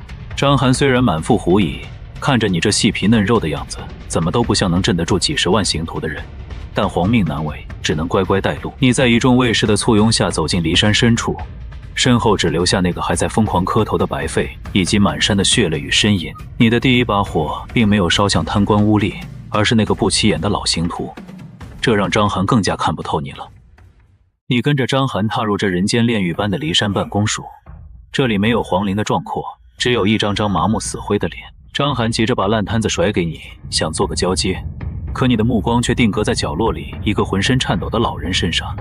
他面如死灰，眼神浑浊，仿佛随时会咽气。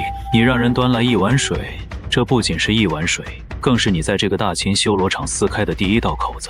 就在这一刻，那个叫白费的小人听到了你的意图，心怀鬼胎的溜走，准备去咸阳告你的黑状。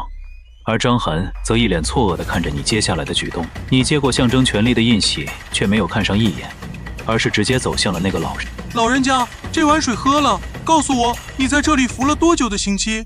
大人，已经6年了。那你原本的刑期是多久？3年。早就在3年前就已经结束了，到今天已经又满一个3年了。何少府，你问这些做什么？这些刑徒进来就是个死，哪有出去的道理？当然是放人，刑期已满的全部回家。大人，你说的是真的？真的放我们回家？求大人开恩，我只想死前再看一眼孩子和夫人。放心，我来这里为的就是这件事。你的话像一颗惊雷炸响在骊山。张邯走了，带着一丝被你抓住了把柄的惊恐。白费跑了，去向李斯的手下告密。而你面对着一问三不知的管理层，直接下令停工统计。那一夜，嬴政在咸阳宫烧掉了监视你的密信，默许了你的疯狂。那一夜，你兴奋得像个游客，通宵逛遍了兵马俑地宫。那一夜，无数像二狗这样的刑徒辗转反侧，在梦里不仅看见了家，还不敢相信明天真的会有奇迹。次日正午，高台之下，黑压压的人头如同蝼蚁，你顶着2个黑眼圈，哈欠连天地坐在太师椅上，等待着那个能吓死人的数字。启禀大人，所有逾期3年以上的人员集合完毕。一共多少人？回大人，289543人。多少？289543人。我操，这也太他妈多了！我要是一口气全放了，陛下不会砍了我吧？现在知道怕了，这可是修皇陵的1/3人力，你真敢放？放，当然放。不过这30万人都要签发文书盖印玺，老子得盖到什么时候去？手都要断了吧？那怎么办？规矩就是规矩。改规矩？来人，拿竹片来，不用盖章了。所有人听令，文书上只写着9个字符，1到9，这就是我的防伪标识。黑统领，你去跟陛下说一声，让他昭告天下，认准这9个字。拿到竹片的人群开始颤抖，有人哭嚎，有人磕头。那个叫二狗的年轻人死死攥着竹片，泪流满面。看着底下无边无际跪倒的人群，你突然意识到自己的嗓门根本传不出去。你顺手抄起一个兵马俑的空心手臂，削成了一个简易的大喇叭。你站在高台上，面对着这30万条重获新生的灵魂，喊出了那句大秦历史上最震耳欲聋的咆哮：各位回家去吧！谢大人，谢大人！那一刻，哭声与谢恩声响彻云霄。你第一次感受到了什么叫人数过万，无边无际。看着人群像潮水般散去，你累得只想回去补觉。你把烂摊子扔给了黑尾，自己钻进被窝呼呼大睡。但你不知道的是，就在你做着美梦的时候，逃跑的白费已经站在了咸阳城太史令曹节的面前，一张针对你的罗网正在暗处悄悄张开。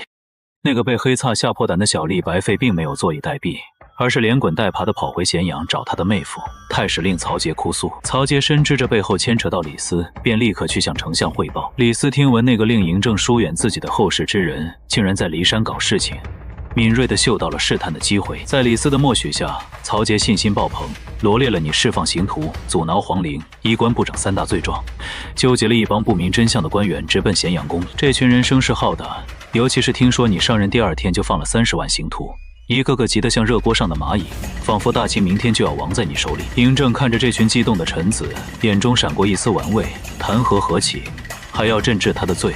既然你们想玩，那就玩个大的。陛下，新任少府何起无法无天，上任伊始便私自释放刑徒30万，致使皇陵停工。更兼此人披头散发，衣冠不整，简直有失大秦朝廷威严，请陛下严惩。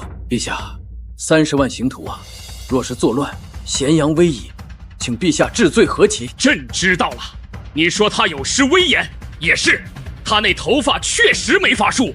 既然你们群情激愤，朕也不能坐视不理。陛下圣明，请即刻下狱何起。不急，明日一早在廷尉府开庭审理，朕会派一位公正的主审官来评判此事，朕亲自旁听。陛下圣明，传朕旨意，明日的主审官由何其担任。这时候的你还在骊山呼呼大睡，做着当甩手掌柜的美梦，黑妃怎么叫都叫不醒，最后无奈使出了点穴大法，剧痛让你像诈尸一样从床上弹了起来。当你揉着屁股接过圣旨，听完逝者复述的被告辩原告的奇葩安排后，整个人都气笑了。这帮咸阳的官员是吃饱了撑的。第2天一早，你顶着那头标志性的短发来到廷尉府，大厅里早已挤满了官员。曹节正唾沫横飞地跟同僚们描述你的恶行，却没人认出正主，就从他们身边大摇大摆地走了过去。直到嬴政带着李斯蒙毅降临，现场瞬间安静，所有人都在伸着脖子等那位神秘的主审官，却惊恐地发现你径直走向了那张代表最高权力的案桌。这人谁啊？怎么往主位上走？大胆，那是主审官的位置，你这升堂怎么没个喊威武的？差评！下面那个瞪眼的，别看了，就是你！堂下何人状告本官？你就是何起，你自己审你自己。废话，陛下钦点的主审官就是我，怎么你有意见？有意见憋着说，你要告我什么？看着曹节那仿佛吞了苍蝇的表情，还有满堂官员世界观崩塌的样子，你心里那个爽啊！在大秦的廷尉府里玩升堂，这绝对是前无古人后无来者。既然嬴政把场子都给你搭好了，今天要是不把这帮不知天高地厚的家伙忽悠瘸了，你这个穿越者的面子往哪儿搁？廷尉府内气氛诡异，当嬴政指着你那张玩世不恭的脸说出他就是主审官时，满堂官员的心态都崩了。弹劾被告，结果被告成了法官，这还玩个屁！但他们只能硬着头皮上。你坐在高堂之上，惊堂木拍得震天响，那副狐假虎威的架势，连嬴政都忍不住多看了2眼。面对这群想要置你于死地的官员，你没有丝毫慌乱，反而露出了猎人看着猎物的眼神。好戏开场了。何起，你私自放走30万刑徒，该当何罪？谁说是30万？严谨点，那是28万3211人。这有区别吗？28万也是重罪，只要你认罪，我们会请陛下从轻发落。这位大人贵姓？本官姓赵。哦，赵大人，请问现在谁是主审官？哼，大胆，在本官的公堂上竟然敢公然威胁主审官！来人，拖出去斩了！不准胡闹！既然陛下求情，那就饶你狗命。说吧，下一条。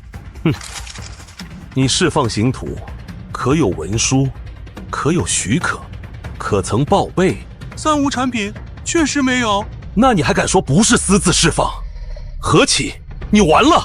我瞧里挖的，给我闭嘴！那我问你，当初商鞅变法做的第一件事是什么？自然是洗目立信。我大秦言出必行，才有一统天下的根基。说得好，言出必行。那我放走的那些刑徒，有一个是没服完刑期的吗？回答我。这，既然都刑满了，大秦若是不放人，岂不是言而无信？难道你要让陛下做一个背信弃义的君主？难道你要毁了大秦100年的根基？你强词夺理！强词夺理，这叫法治精神。下一个。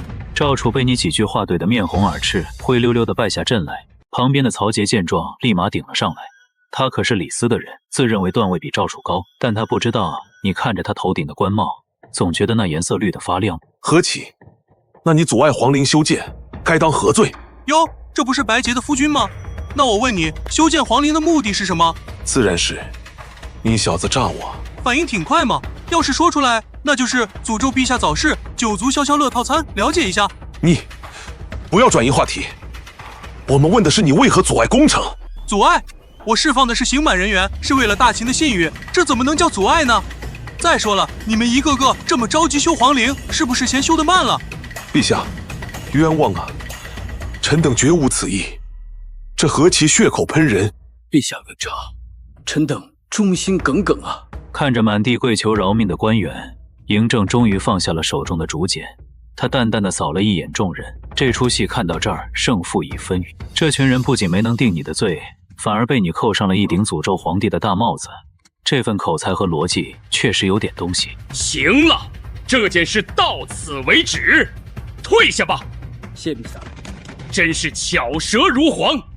嘿嘿，陛下过奖，基本操作。老李，别看了，再看把你眼珠子挖出来。对了，朕很好奇，你有什么办法能让人自愿去修皇陵？臣先保密，这可是商业机密。哼，随你，别忘了，你还是扶苏的夫子，朕很期待你的第二课。嬴政带着李斯和蒙毅离去，留下你一个人在空荡荡的廷乐府里整理衣冠。虽然这一仗赢了，但你也清楚，真正的挑战才刚刚开始。不仅要解决皇陵的用工荒，还要面对即将到来的扶苏第二课。你摸了摸下巴，露出一个坏笑。既然第一课是变形计，那这第二课不如来点更刺激的。听完嬴政的安排，你那张小脸瞬间垮了下来。这哪里是当官，简直比后世的社畜还惨。嬴政给的工资全被你用来给手机续网费了。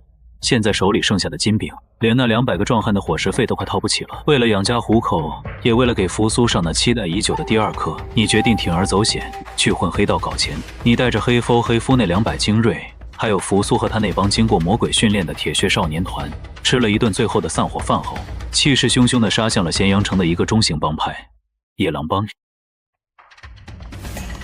黑芬跟在你屁股后面，脸都黑了。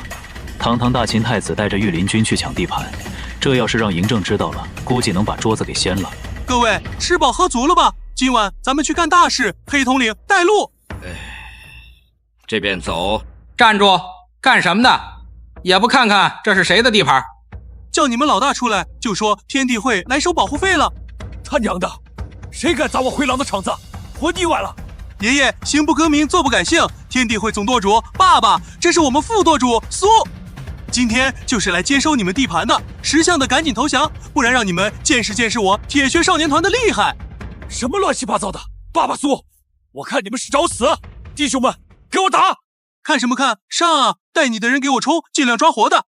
兄弟们，跟我上！随着扶苏一声令下，一群半大的孩子嗷嗷叫着冲了上去。虽然他们训练时间短，身材也瘦小，但那股子狠劲儿却让野狼帮的混混们吓了一跳，场面瞬间混乱。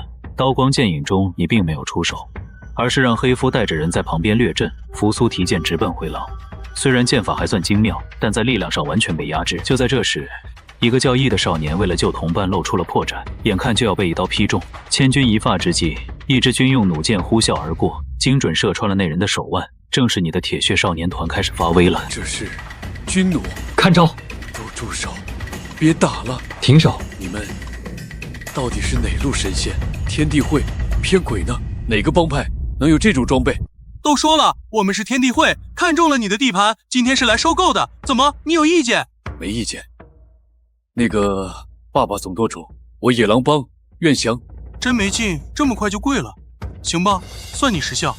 起来吧，带我去参观参观我的新产业。看着跪在地上的灰狼，你感到一阵索然无味。本以为能看一场热血沸腾的帮派火拼，结果这就结束了。不过也没关系，这只是第一步。你带着扶苏和黑灰大摇大摆地走进了野狼帮的大门，而大秦太子的黑道教父之路才刚刚开始。黑范在后面默默扶额，他已经在构思该怎么跟嬴政解释。陛下，您的太子刚刚好像收了一群小弟，还成了什么副舵主。走进野狼帮大院，你没有丝毫客气，直接开启了陵园购物室。几大箱铜钱和一小箱金子被抬了出来。你眼疾手快地把金子收进自己的腰包，毕竟给手机续网费才是头等大事。剩下的铜钱则大方地扔给了扶苏。你看着一脸懵逼的扶苏，下达了那个离谱至极的第二课任务： 30天内统一咸阳黑道。面对你的提问，扶苏主打一个沉默是金。倒是刚投降的灰狼懂事得很，把情绪价值拉满。你清了清嗓子，当着这群古惑仔的面，宣布了那个响彻后世2000年的帮派名号——天地会，并顺口剽窃了那句经典的街头暗号。这箱金子我收了，剩下的铜钱归你。扶苏，听好你的任务，带着野狼帮和你的铁血少年团，1个月内，我要咸阳城的地下世界只有1个声音，能不能办到？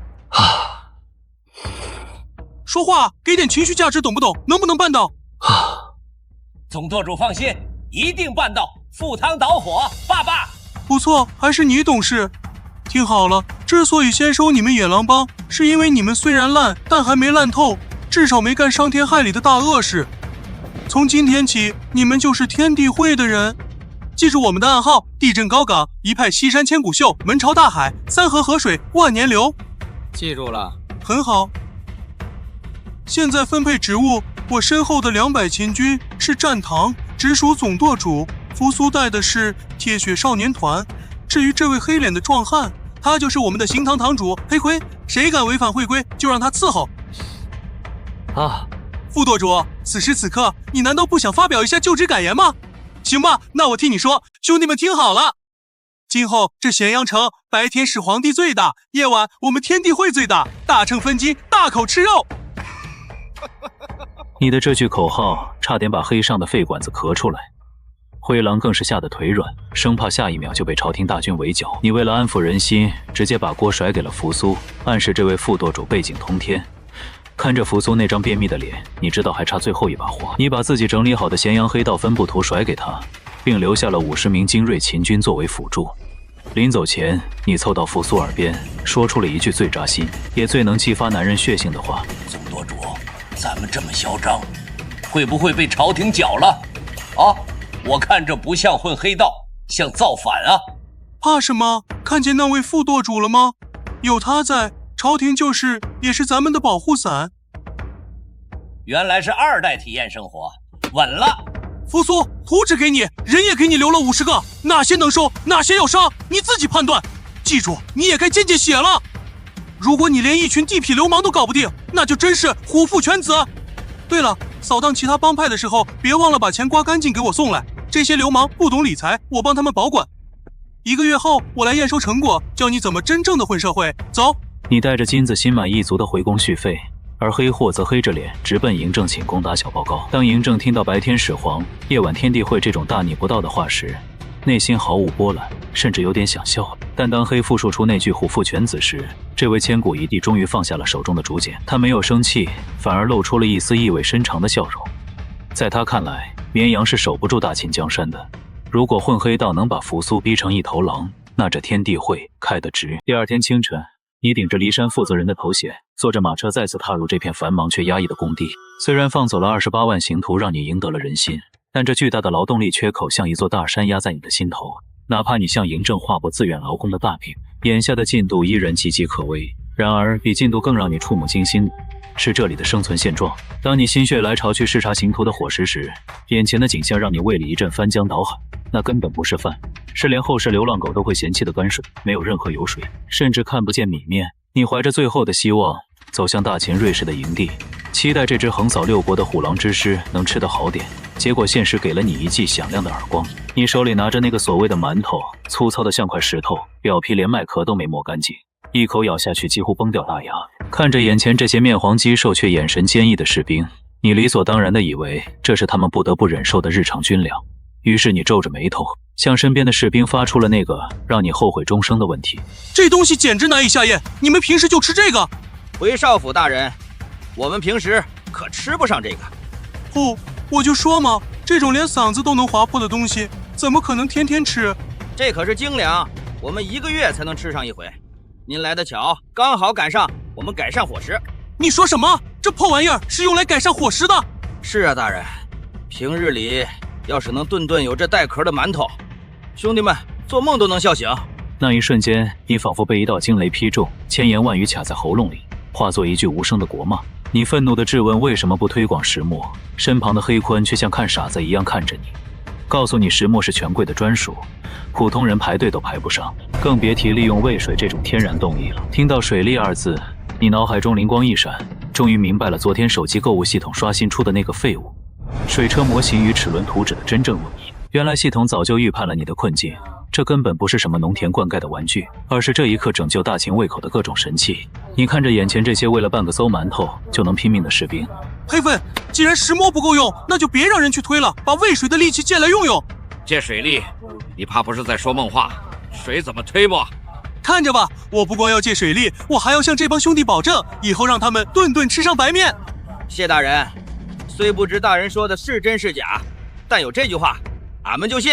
走出营帐，你仰头看着2000年前苍凉的天空，久久不语。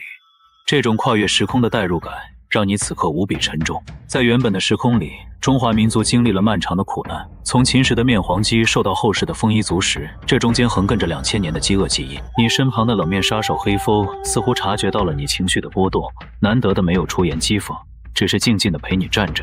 你感慨着历史的循环与百姓的苦难，也承认嬴政千古一帝的含金量，但这并不妨碍你想要用后世的技术给这个伟大的朝代加一点碳水化合物的震撼。那一刻，风吹起你的衣角，嘴角扬起一丝狡黠的笑容。既然系统给了图纸，那就别怪你在大秦搞工业革命了。怎么，看到士兵吃苦，被触动了？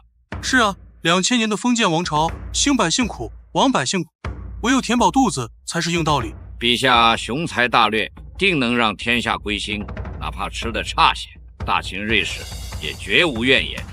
他是不是千古一帝我不管，但我知道，如果能让大家吃饱饭，这皇陵修的才更有力气。第二天，行动力爆表的你直接带着大批工匠杀到了渭河边。你选中了一处水流湍急的河段，指挥着一脸懵逼的工匠们打造了一个2人高的超级石磨。这玩意儿大的离谱，别说人推，就是套上3头牛也纹丝不动。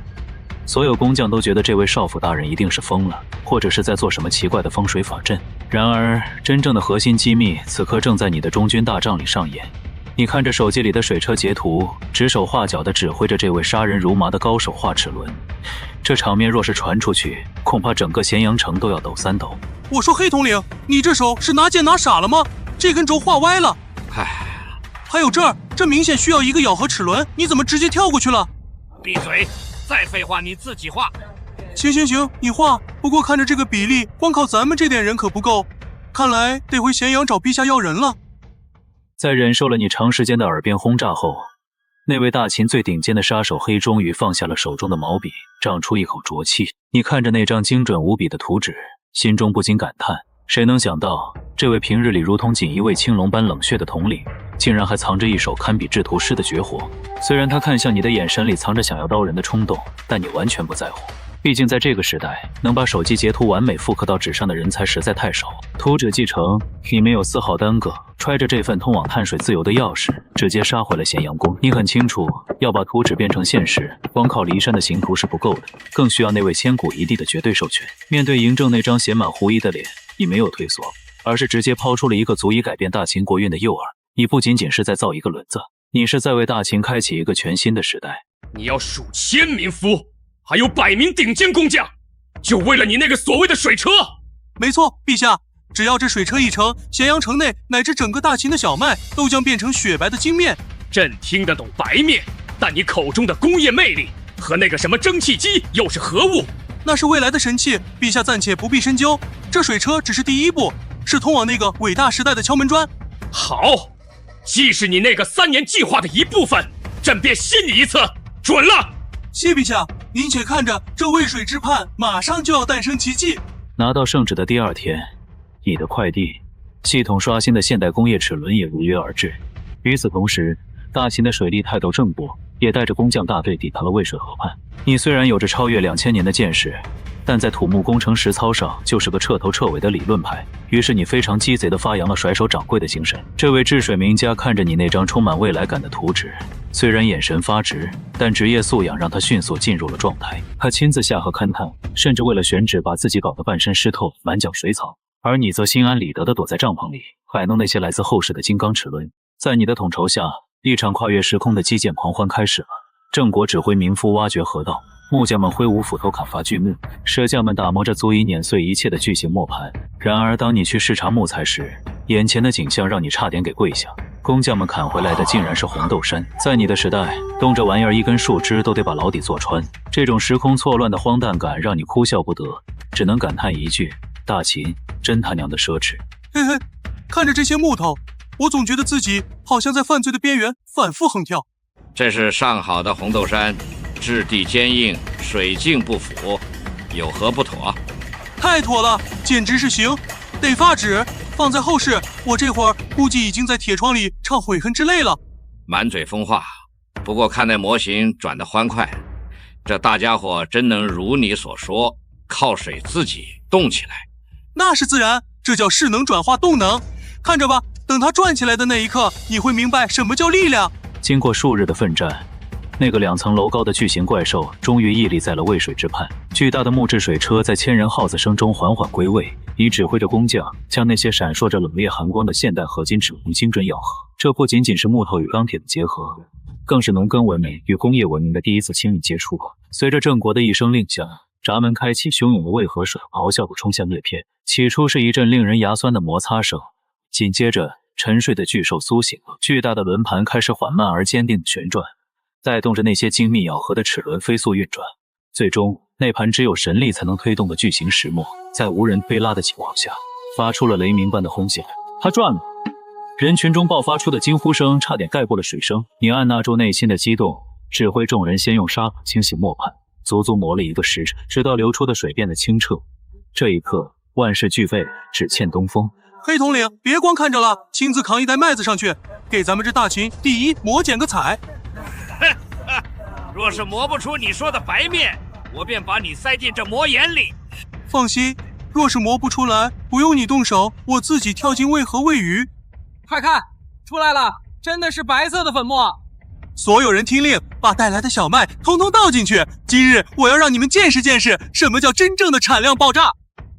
几百斤小麦在顷刻间化为白面，这座不知疲倦的巨大石磨，此刻在民夫和工匠眼中就是活着的神迹。你看着下方那些眼神狂热的人群，直接爬上高处，定下了10抽半带的规矩。这近乎白送的恩赐，瞬间引爆了全场的跪谢与欢呼。但你的心思早已不在这些面粉上。待人群散去，你向身侧的黑货确认了扶苏近期的表现。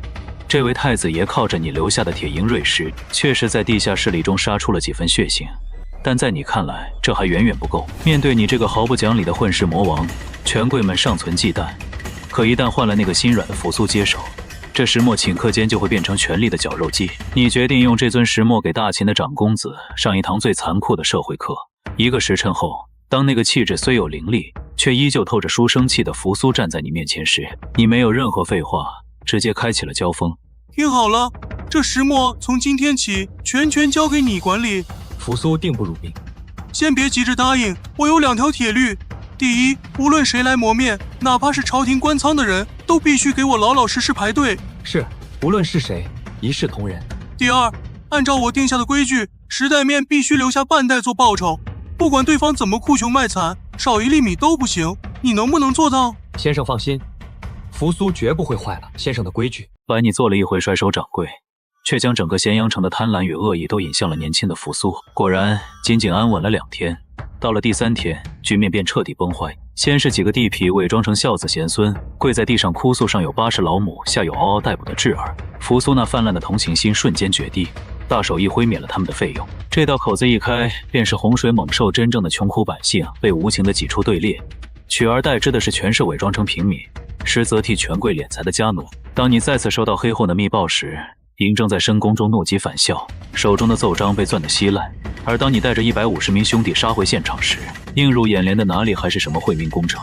放眼望去，全是豪门的马车与牛车。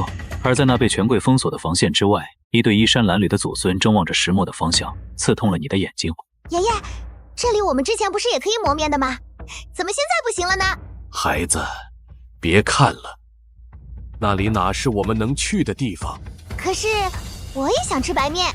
最开始咱们能用上几天，已经是天大的福分了。以后啊，这里就是官老爷们的地方喽。那爷爷，我以后也要当官老爷。当了官，我我就能让爷爷吃上白面馒头。好，好，爷爷等着我家小娃长大的那一天。你一脸平静地掀开营帐帘子，此时的扶苏正因为擅自更改了你的规矩而满心懊恼。见你进来，他像个做错事的孩子般立刻起身请罪。可当你问他错在哪儿时，他竟天真的以为错误仅仅是让百姓免费磨面，亏了钱。看着他那副愚忠且不知悔改的模样，你心中的失望难以掩饰。原本准备好的雷霆怒火瞬间化为一片死寂，你甚至懒得在屋内多费口舌，直接将他拽到了那座巨型石磨前。这一刻，你不需要任何说教，只需让他睁大眼睛看清楚，那些在他人证之下排队磨面的人，究竟披着怎样的皮囊。睁大眼睛看清楚，还在排队的这群人，有一个算一个，是百姓吗？这看衣着打扮，确实不像。当然不像，因为真正的穷苦百姓早就被你的善良给感觉了。为何会如此？我明明是一番好意。因为你是君子扶苏，因为你滥发善心，你以为你在施恩，实则是在破坏规则。我见这水车是承诺过，无论官民一律排队交费，这就是帝国的信誉。可你一免费，权贵们的家奴便蜂拥而至，百姓还挤得进去吗？当朝廷失去信誉，帝国的外表再繁华，也不过是外强中干。父子，是扶苏目光短浅了。记住，身处高位者最容易忽略底层，这是人性。但这帝国谁都可以当不食人间烟火的圣人，唯独你扶苏不行，因为你是储君。为君者可以平庸，但绝不能盲目心软。扶苏张了张嘴，却被残酷的现实堵得哑口无言。你知道，想要彻底洗掉他身上的迂腐气，光靠嘴说远远不够，必须下一剂猛药。你当即下令停止磨面，机器停转的瞬间，原本井然有序的队伍瞬间炸了锅。那群平日里作威作福的豪奴立刻露出了獠牙，有人推搡天地会的守卫，有人甚至爬上梯子想要强抢。负责维持秩序的灰狼畏手畏脚，他认出这些人是王将军和太史令家的仆从，不敢得罪。你看着灰狼那怂样，只觉得好笑。连混混都知道这里没有百姓，唯独你的傻学生不知道。你不再废话，挥手招来心腹黑夫，随着一声令下，黑夫如狼入羊群，对着那个叫嚣最欢的家伙当胸就是一脚，伴随着肋骨断裂的脆响和凄厉的惨叫。这群平日里狗仗人势的家伙，像死狗一样被拖到了你们面前。放开我！你们这群贱民，知道我是谁吗？我是王将军的人，你们敢动我，将军饶不了你们。我知道你是王家的人，那你睁大狗眼看看，知道我是谁吗？我管你是谁，赶紧放人，不然让你们全都死在渭水里。好大的口气！那我旁边这位你认识吗？我不认识，我也不想认识。再不放开我，我就……看到了吗？这就是你的子民，还有心善吗？你不会真以为这群在咸阳城横着走的奴才会不认识当朝长公子吧？黑夫的一记剑柄重击，让世界瞬间清静，只剩下那个叫嚣者蜷缩在地的痛苦呻吟。你走到这群装聋作哑的豪奴面前，指着扶苏问他们认不认识。众人缩着脖子，整齐划一地摇头，上演着不知者无罪的戏码，这让你感到无比可笑。若真不认识当朝太子，这帮平日里横着走的恶奴怎会如此乖巧地听你训话？身旁的灰狼却被对方显赫的背景吓破了胆，想劝你息事宁人。你看着这个没出息的手下，低声向他透了实底。这位苏副舵主的后台是大秦太子。灰狼的腰杆瞬间硬了，指挥着手下就要把这帮人打断四肢，丢进渭水喂鱼。就在行刑的前一刻，那个之前一直装傻的领头人终于装不下去了，惊恐地喊出了你的名字，彻底暴露了这本就是一场针对你们的预谋。住手！何其！我是左威侯府上有军功的人，你敢私自行刑，侯爷绝不会放过你。终于不装不认识了。不过这左威侯又是哪路神仙？左威侯曹彰，王翦老将军麾下的偏将，也是之前那个曹节的同族。原来是打了小的来了老的。黑统领，这些人的家底你应该都清楚吧？你想做什么？劳烦你去通知各自主家，让他们亲自来领人，告诉他们，如果不来，我就把这些狗腿子打断手脚，扔进渭水。你让我去通知？何其！你知不知道这样做等于让你站在了满朝文武的对立面？一个得罪了所有权贵的孤臣，难道不正是宫里那位最想看到的吗？黑愤深深看了你一眼，挥手遣散暗卫去报信。搞定了政治上的站位，你转身便开始了土匪般的掠夺，大手一挥，将现场所有马车上的小麦全部充公，美其名曰精神损失费。灰狼带着兄弟们兴奋地推车磨面，而那些试图反抗的豪奴再次被黑夫用暴力手段物理闭麦。就在一片欢腾的打劫现场中，扶苏那不合时宜的圣母心又泛滥了。他看着满车的粮食，竟开始担忧起那些锦衣玉食的权贵府邸今晚吃什么。你看着这个还是没开窍的学生，恨不得把他的脑壳撬开看看，里面装的是不是浆糊。夫子，此举不妥。扣下这么多粮食，那些府上的人吃什么？我管他们吃什么，不是我请他们来的。既然来了，还敢闹事，这就当是他们交的罚款。可是，于理不合。少跟我讲理！你要是闲得发慌，就去给我弄几十头肥羊来。弄羊做什么？废话，当然是改善伙食。今晚用他们的面配你的羊，全场庆功。你这回又做了一次冤大头，趁着左威后这帮权贵还没来赎人的空档，扶苏赶回来一群羊，说是要给大家改善伙食。你看着那群咩咩叫的晚餐，悲伤的泪水差点从嘴角流下来。这可是你用手机联网刷出来的顶级调味料的第一次亮相啊！为了这顿烧烤，你连土豆玉米都舍不得买，就等着给嬴政露一手。现在看来，只能先便宜这帮小子了。然而，灰狼带来的消息让你瞬间下头。扶苏这傻小子买羊被坑了，价格比市面上高出1半。堂堂天地会副舵主被人当肥羊宰，你岂能忍？当即派出灰狼去那家黑心富户退款。可这一去，不仅钱没要回来，连人也没了影。就在你怀疑灰狼是不是迷路的时候，一支杀气腾腾的人马逼近，为首的络腮胡壮汉正是左威侯曹彰。他张口就要你放人，还要100袋白面赔罪，那副理直气壮的模样，让你差点以为自己才是那个欠债的。你刚想嘲讽2句，对方一挥手，五花大绑的灰狼等人被押了上来。好家伙，这曹彰看着是个莽夫，实则是只笑面虎。他这是抓了你的人来跟你谈条件呢。何少府，这几个人抢劫富商，按大秦律例当车裂。不过，只要你肯放了我的人，再赔100袋白面，此事便作罢。左威侯这帽子扣的可真大，这些人是我派去的。至于原因嘛，那位是我们天地会副舵主苏，买羊被骗了钱，我派人去讨个公道，合情合理吧。既然是太子的事儿，那我便卖个面子，把人放了。总舵主，原来您真是大官啊，连侯爷都给您面子。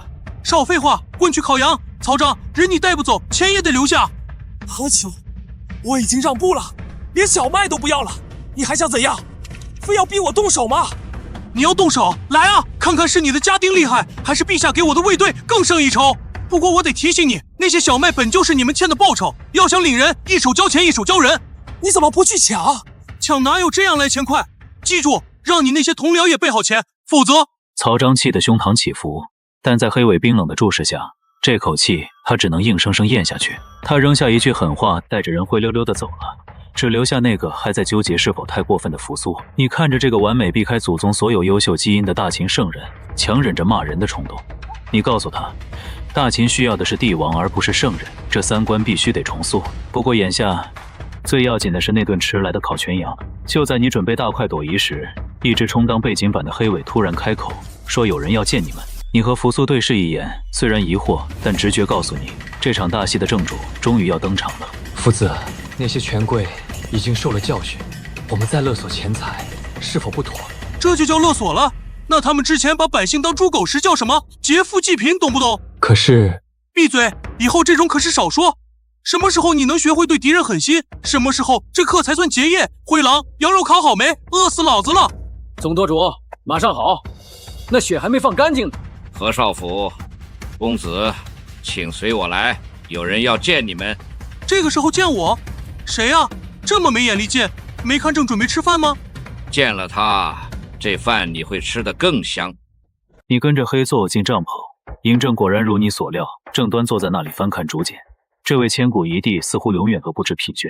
他放下竹简，调侃你是发财了，你却下意识地甩出一句亮剑台词，搞得全场气氛瞬间凝固。反应过来后，你用一阵尴尬的嘿嘿声糊弄过去，却不想嬴政对你的无耻颇为赞赏，甚至直言只要扶苏能学会你1分的不要脸，大秦江山便可无忧。但他随即话锋一转，指出你今日最大的败笔，放走了曹彰那几个绑架天地会兄弟的家奴。你这才惊觉，既然已经得罪死了曹氏一族，就该斩草除根，狠狠敲诈一笔大的。后悔莫及的你，只能一边拍大腿一边暗骂自己糊涂。羊肉烤好，你拿出珍藏的厚实烧烤料，这一顿充满科技与狠活的晚餐，直接给大秦君臣上了一课。看着被辣椒呛得满头大汗，却强忍着不喝水的黑虽，你心中那口恶气终于出了。谁让他刚才拿剑架你脖子来着？何其！听说你今日发了大财？哪来的发财？穷的都要当裤子了。陛下说的是那些赔偿款吧？那不过是他们欠下的使用费、误工费和医药费，加起来100袋面钱，合情合理。敲诈都能说得如此清新脱俗，看到没？你要是能学到他这无耻劲儿的一分，大秦交给你，朕也放心了。不过何启，你今日还是做错了一件事，请陛下赐教。你不该放走那几个动手绑人的家奴，既然已经得罪了曹家，为何不做得绝一点？直接逼曹彰交人，让他颜面扫地。妈的，光顾着要钱，忘了这茬，亏大。你要是有他这脑子的一半，何愁坐不稳储君之位？大胆！你在肉里放了什么？别激动，这是后世的辣椒面，陛下只是被爽到了。黑统领，你也来一块，别憋着啊，喝口水，看把你脸都憋红了，多不体面。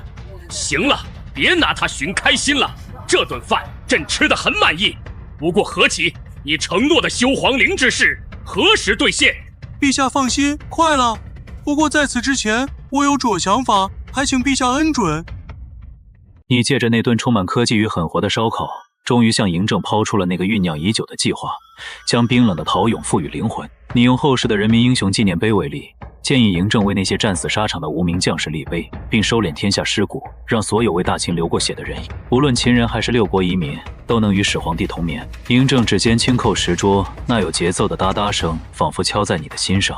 最终他不仅全盘接受，还把修建纪念碑的任务交给了你。你暗自庆幸只负责工程，收尸那种大工程不用操心。隔天你揣着私藏的2包烧烤料贿赂了黑酸，算是报了昨天被剑架脖子的仇。当你赶到骊山时，嬴政那道收敛天下尸骨、克民安葬皇陵的诏令已震动咸阳。你站在尚未完工的巨碑前，看着那句大秦瑞士永垂不朽和鲜红的传国玉玺印记，心中暗道可惜没能亲眼见证盖章的那一刻。就在这时，守卫慌张来报，皇陵外被百姓围得水泄不通。但这并非暴乱，无数百姓自发前来，只为给他们的亲人修一座真正的归宿。少府大人，不好了！皇陵外面来了好多人，全是百姓，他们都在嚷嚷着要帮我们修皇陵，你快去看看吧！果然来了，走去瞧瞧这场面。爷爷，我们为什么要来这里搬石头呀？孩子，记住，我们是在给你父亲修坟，以后啊，他不光是陛下的兵，还能和陛下一起住在这大房子里。真的吗？那我多搬几块，给爹爹盖个大一点的房子。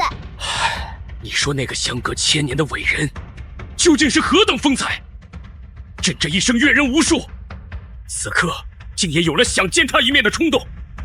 可惜啊，恨不能生在同一时代。整整1天，你都在指挥这支庞大而杂乱的志愿军。相比那些被迫服役的刑徒，这些百姓爆发出的热情简直惊人。他们不是在服劳役，而是在为自己的亲人修筑荣耀。当你拖着疲惫的身躯回到咸阳宫倒头大睡时，嬴政却对着月亮发出了跨越时空的感慨。第2天，当你再次来到骊山确认工程步入正轨后，一直充当影子的黑夫突然在你身后抛出了一个重磅消息：纸张的数量已经达到了你的要求。真的？数量够了？够了。接下来你想做什么？做什么？当然是给这个时代再来一点小小的文化震撼。当黑范告诉你纸张储备终于达标的那一刻，你仿佛听到了成箱的黄金向你飞来的破空声。这不仅意味着财富，更意味着嬴政已准备好用纸张更迭时代的载体，而你的联网外挂也将随之无限续航。你雷厉风行的买铺装修，伴随着几声亲切的竹报竹响。大秦第1家墨香铺冷清开业，起初门可罗雀，但仅仅2天，局面便发生了魔幻反转。店铺外排起了长龙，全是各大权贵府上的家奴。这帮人受了上次石墨事件的教训，深知你何其心黑手狠，排队排得比军队还整齐。你坐在马车上，看着手机里新解锁的储物空间功能，心满意足地驶向城外。你此行的目的只有一个，利用农家的大 V 白素，将手里这跨时代的工业神纸精准推送到齐鲁之地那帮儒生的案头。那摆在最高处的纸张怎么卖？1锭黄金1张。1锭？你们怎么不去抢？爱买不买，少府大人说了，此乃镇店之宝，大秦独一份，没钱就让开，别挡着后面的爷。有辱斯文，简直有辱斯文！我看谁会买这？让开，给我来1张。我家侯爷说了，这就是身份的象征。好嘞，您拿好。这纸竟如此锋利，方正洁白如雪，也不知是何种仙术造出来的。别废话了，给我也来一张。不想回去挨板子，就赶紧的。你带着从手机商城里买来的纯正 A 纸找到了白素，这雪白锋利的工业造物，对于这个时代而言，无异于降维打击。你的野心不仅是敛财，更是要用这一张张白纸调出潜藏在历史长河中的真龙。那忘汉400年的张良，那力拔山兮的项羽，还有那个现在可能还在沛县看狗打架的刘邦。面对你的推销，白素爷孙被那1黄金的天价惊得目瞪口呆。这老头人老成精，深知免费的东西才是最贵的，果断拒绝了你的赠送，却接下了帮你宣传的活儿。白老，看看这个，这才是我的杀手锏，1黄金1张。什么1级黄金？这够普通人家过好几年了。东西是绝世好物，但这价格，恕老夫农家贫寒，无福消受。白老客气了，只要您开口，明天我就让人拉一车送到府上，分文不取。别，千万别！越是不要钱的东西，代价越贵。老夫这把骨头还想多活2年，纸我就不要了，但这宣传之事，老夫接下了。那就多谢白老了，我对这东西有信心，只要风声传出去，不怕没人上钩。随着白素的渠道铺开，关于天价神纸的传说开始向东方蔓延。2天后，远在千里之外的齐鲁大地，一座幽静庄园的凉亭内，一个身影正眺望着咸阳的方向。命运的齿轮已然开始转动，你的神纸随着商队流入了齐鲁大地，此刻正捏在谋圣张良的手中。这一张薄薄的纸片，连同之前的石墨纪念碑，像是一套连环拳，打得这位反秦大脑措手不及。在张良看来，你何其不仅是在发明东西，更是在釜底抽薪。你正在一步步拆解嬴政的暴政，让原本沸腾的民怨冷却。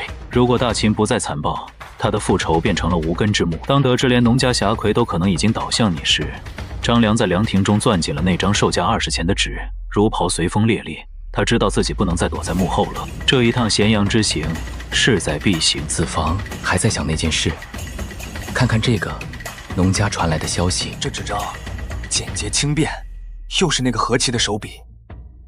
先是骊山放人，再是收敛白骨，如今又是这造纸术。师兄，此人正在一点点抹去暴秦的戾气。侠魁已在咸阳，若连农家都归顺了，我们就真的被动了。此次我亲自带队去咸阳。我去，若是任由这何其为嬴政出谋划策，复仇大业休矣，这咸阳龙潭，张良必须闯一闯。视线回到咸阳，你正对着手机这个吞金巨兽发愁。虽然卖纸让你暴富，但这玩意儿花钱如流水。正烦躁时，负责皇陵工程的莫里找上门来，哭丧着脸说有块巨石挡路，非要你再拨几万刑徒去人肉搬运。你正准备骂他脑子不开窍，一句把石头炸了脱口而出，瞬间让你愣在当场。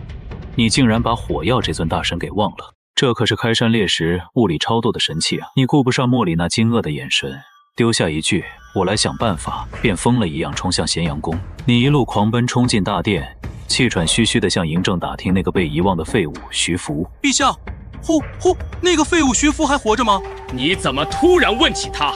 你要他是死是活？死的活的都行，要是活着还能废物利用一下，我有件大事非他不可。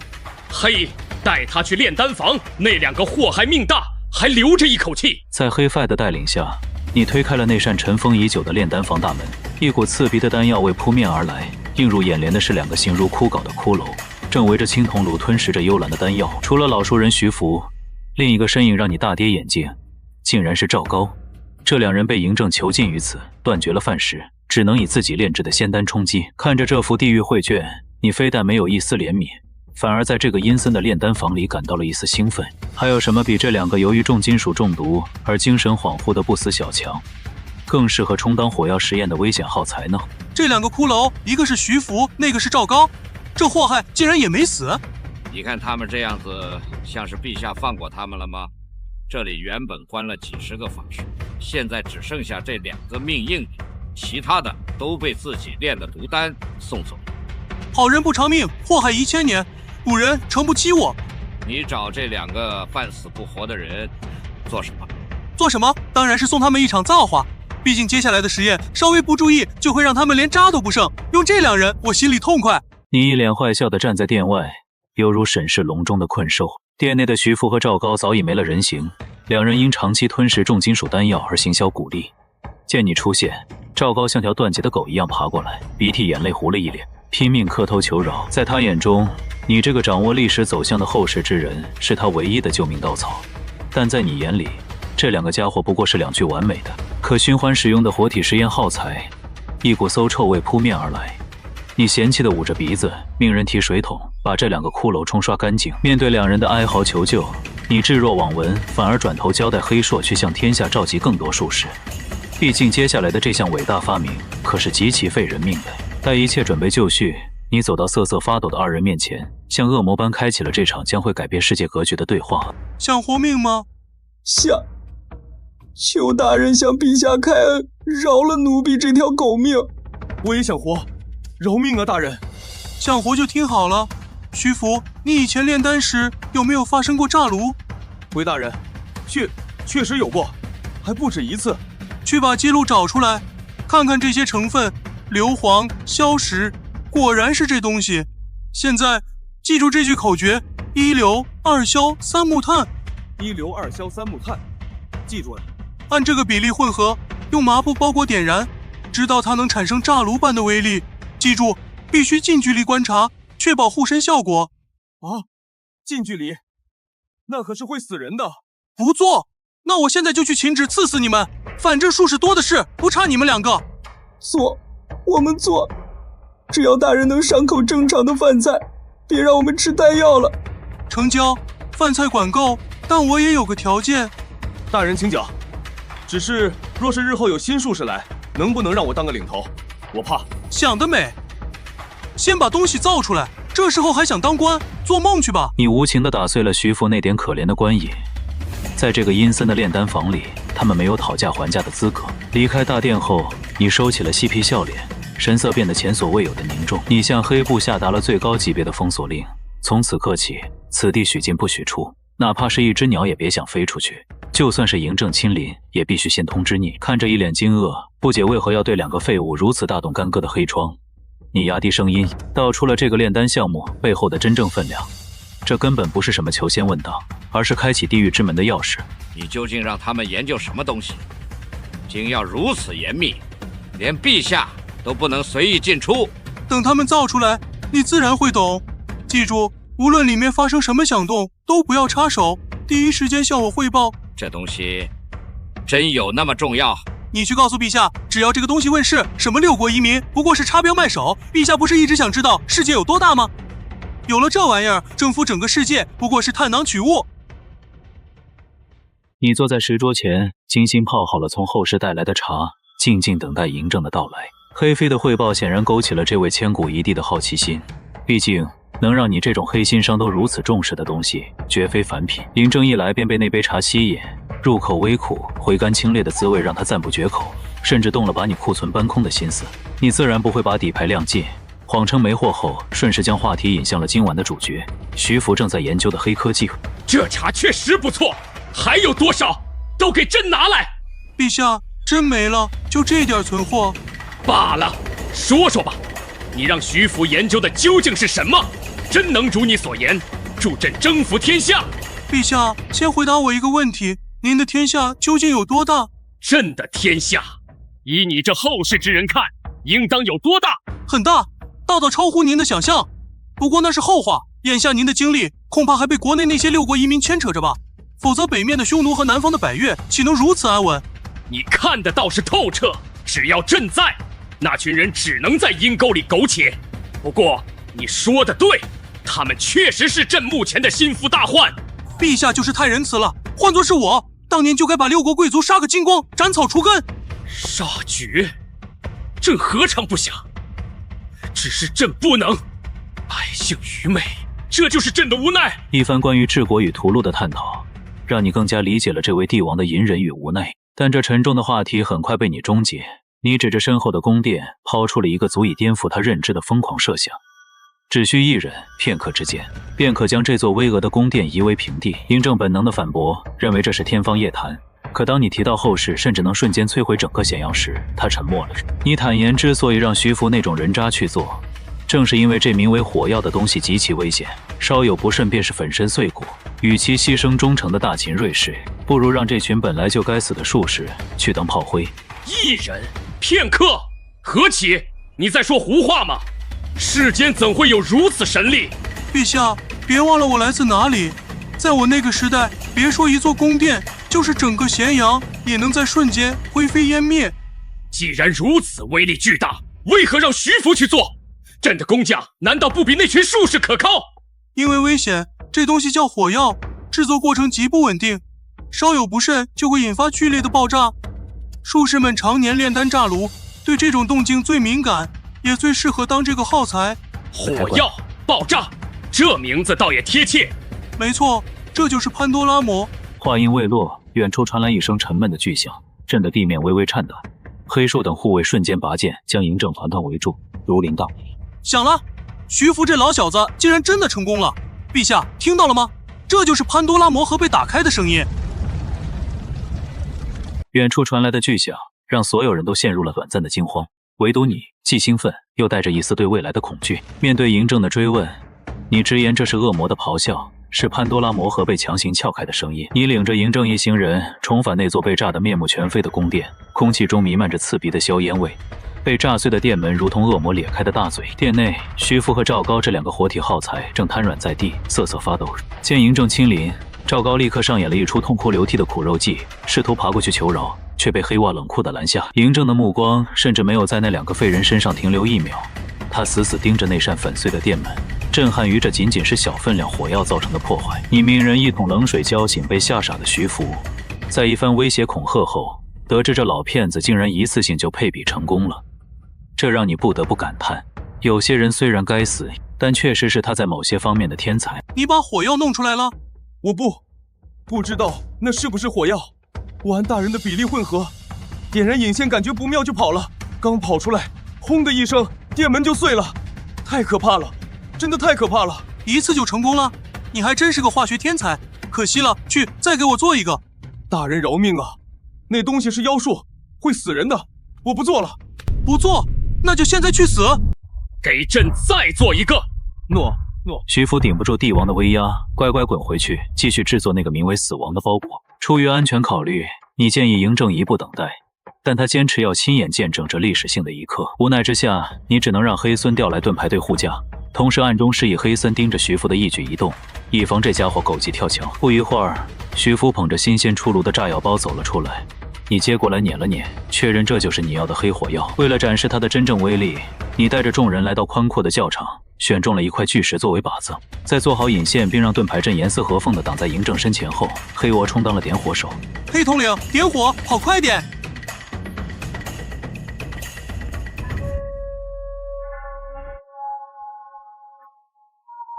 碎石如暴雨般砸在盾牌上，发出噼里啪啦的声响。待烟尘散去，盾牌撤下，原本矗立的巨石已消失不见，取而代之的是一个焦黑的大坑和满地碎屑。这是天雷吗？这就是火药！陛下，这就是潘多拉魔盒。从今天起，战争的规则变了。你看着那个还在冒烟的黑洞，神色复杂。你清楚地知道，这个恶魔一旦被释放，就再也关不回去了。而嬴政这位渴望征服一切的帝王，已经走向了那个深坑。他看到的不是毁灭，而是通往世界尽头的钥匙。那个焦黑的深坑不仅炸碎了巨石，更炸开了嬴政统一寰宇的野心。看着满地的碎屑，这位千古一帝再也无法压抑内心的狂喜。狂笑声在校场上空回荡。他当即下令召集天下术士，对徐福更是玩弄起了帝王心术，给了希望却不给承诺，只为了榨干这群耗材的最后价值。但嬴政的欲望远不止于此。见识了火药的威力后，他眼中的渴望几乎要化为实质。他迫切地想知道，在你那个神秘的后世，是否还有比这更恐怖的杀戮兵器？何其！除了这火药，后世可还有威力更甚之物？那可太多了。说实话，这点火药在我的时代不过是孩童逢年过节放的炮仗罢了。还有什么？尽管说来。枪械、火箭弹、重炮，乃至能瞬间抹平一座城市的原子弹、核弹。枪？是朕士兵手中的长枪吗？此枪非彼枪，那是能于千步之外取人性命的神器。你会造吗？会，而且绝大部分热武器皆以这火药为基石。好，给朕做一个出来，朕要亲眼看看这所谓的枪究竟能否凌驾于火药之上。你带着嬴政的密令重返骊山，这一次你要用实战来立威。面对那块阻碍皇陵进度的巨石，你驱散了人群，埋下了足以撼动山岳的药料。随着3声震天动地的巨响，巨石瞬间化为7口，滚滚浓烟中，不知情的百姓和刑徒惊恐地跪地磕头，高呼神仙显灵。而在这一片愚昧的跪拜中，唯有一人站得笔直，工匠首领莫离。看着那凭空消失的巨石，这位伪装成工匠的墨家巨子瞳孔巨震。从释放刑徒、建造水车、树立纪念碑，到如今的惊天一仗，他终于意识到，你这个突然冒出来的少妇正在以一己之力重塑暴秦的骨血。就在他犹豫是否要与你接触时，暗流已经涌动，墨家的其他势力已悄然将目光锁定了你。你在骊山的硬榻上瘫了一整天，心里暗自吐槽大秦的007福报。黑飞盘腿打坐的样子像极了武侠片里的高人，你那颗沉寂已久的武侠心瞬间被点燃，缠着他要学轻功。黑飞被你烦得不行，起身给你来了个全身摸骨，结果一句绝无可能给你泼了盆冷水，但随即又话锋一转，夸你腿部肌肉清奇，若有名师指点，轻功造诣不可限量。你一听又支棱起来了，可天下轻功最好的2人，一个不知所踪的游侠，另一个是墨家的人，这让你再次想起了那个深不可测的工匠头子莫离。黑统领，我是不是骨骼惊奇，是万中无一的绝世高手？绝无此种可能。那别喝了，这水你不配。不过你腿部筋骨异于常人，若遇名师，轻功可成大器。只是天下轻功最好的2人，一个是游侠，一个是墨家隐士高手，都不好找。墨家？又是墨家？黑统领，你作为陛下心腹，就没啥武功秘籍，比如葵花宝典什么的？秘籍都是口口相传，哪来的书？想学，做梦去吧。你带着武侠梦沉沉睡去，梦里正拳打到圣脚踢道王，却被黑伞一声厉喝惊醒，裹着衣服冲出帐外。只见黑冰台的精锐正团团围住一个黑衣蒙面人，那人体态轻盈，竟是名女子，在众人的围攻下，如狂风中的落叶般飘忽不定，毫发无伤。黑化见久攻不下，亲自下场，一掌将其逼退。那女子借力飞退，如鬼魅般消失在夜色中。黑望看着远去的背影，拳头紧握，断定此人正是墨家那位轻功绝顶的高手。你听闻此言，非但没有后怕，反而眼中闪过一丝狡黠的光芒。那人身法诡谲，多半是墨家那位，没想到竟是女子。今晚是我大爷的。属下无能，跟丢了，请统领责罚。慢着，他往哪个方向跑了？回大人，往西边去了，与工匠休息区方向相反。相反？这就叫此地无银300两。黑统领想不想抓活的？你知道他的去向？跟我来，今晚就带你捉一只飞燕。你没有走向卫士汇报的逃跑方向，而是径直朝工匠休息区走去。黑飞眼中金光一闪，瞬间明白了你的意图。最危险的地方就是最安全的地方。这招声东击西骗得了别人，却骗不了你这个看过几百集侦探剧的现代人。你带着大秦最顶尖的杀手团，悄无声息地逼近了那个看似平静的工匠营地。今晚注定是个不眠之夜。墨雪带着一身伤，跌跌撞撞回到营地，面对莫里的质问，他隐瞒了差点被黑绒一掌拍死的惊喜，只说甩掉了追兵。然而这不过是你们故意放出的烟雾弹。还没等墨家众人喘口气，何其的命令已响彻营地外。黑冰台的精锐将这片区域围得水泄不通。墨雪想要挺身而出引开追兵，却被莫里拦下。随着一声裂帛脆响，帐帘被割断，你带着黑化大摇大摆地走了进来。面对企图用笑脸伪装的莫里，你直接戳破了他的身份。莫里见状不再隐藏，那个佝偻的工匠瞬间挺直了腰杆，眼神变得清明锐利，一代墨家巨子的气场展露无遗。别动，就站那儿，想劫持我当人质？莫巨子，你真当我何其是傻子？何少府，好手段！既然都挺明了，那我们就敞开天窗说亮话。这就对了吗？介绍一下，黑冰台统领，你们墨家那位飞燕就是被他打伤的。黑冰台，原来是陛下的心腹，难怪雪儿会受伤。行了，别这么紧张，我来这儿不是为了抓人，也不是为了杀人。那何少府意欲何为？我为他而来。事情是我一人做的，我跟你走，放过我父亲。停，谁说要抓你了？我是来谈合作的。你的话让现场气氛如同过山车般起伏。在确认墨雪夜探府邸只是为了好奇火药而非行刺后，你抛出了真正的目的，与墨家合作。面对这群自视甚高的墨家工匠，你那句奇思妙想，简直就是班门弄斧。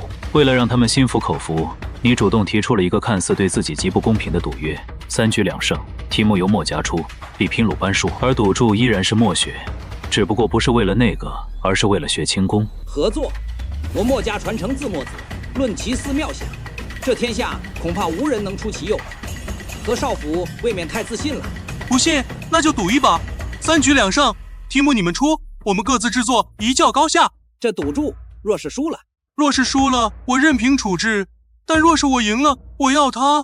你休想！雪儿，不是赌注，能不能听人把话说完？我要他教我轻功。轻功？那需要天赋。确实，天赋很重要。赌吗？好，只要你能赢，我就教你。既然何少府有此雅兴，墨家奉陪到底。痛快，撤！目的达成，你挥手带队撤离。黑灰走在最后，回头深深看了一眼莫里，那眼神中燃烧着对强者的渴望。而墨家众人看着你们离去的背影，心中的震撼久久未能平息。他们不知道的是，这场看似鲁莽的赌局，正是你收服这群顶尖技术宅的第一步。搞定了墨家这群技术宅，黑树看你的眼神却充满了怀疑，像是在审视一个通敌的叛徒。回程路上，他终于忍不住质问你为何不将这群反贼一网打尽。这群人是你未来的技术核心。更重要的是，你缠那个叫墨雪的丫头的轻功。回到咸阳后，你布下的求贤令大网终于收口，各地的术士星夜兼程赶来，以为等待他们的是荣华富贵，殊不知是一条通往地狱的流水线。你制定了残酷的筛选标准，有炸炉经验的直接扔给徐福当技术工，没经验的先给炖饱饭，然后便是杀威棒伺候。为了提高效率，你给看守的士兵开出了每人100钱的高额赏格，并定下了1棍封口、2棍断腿、3棍蒙头的缺德规矩。曾经人人避之不及的炼丹坊，如今成了士兵们争抢的肥差。而那些术士在棍棒的教育下，迅速成为了听话的黑火药生产耗材。就在你借口有事耍赖推掉必输的棋局时，士兵带来了一个长相奇特的人。我操，和尚，这还没到西汉呢，哪来的和尚？什么西汉，什么和尚？你说什么胡话？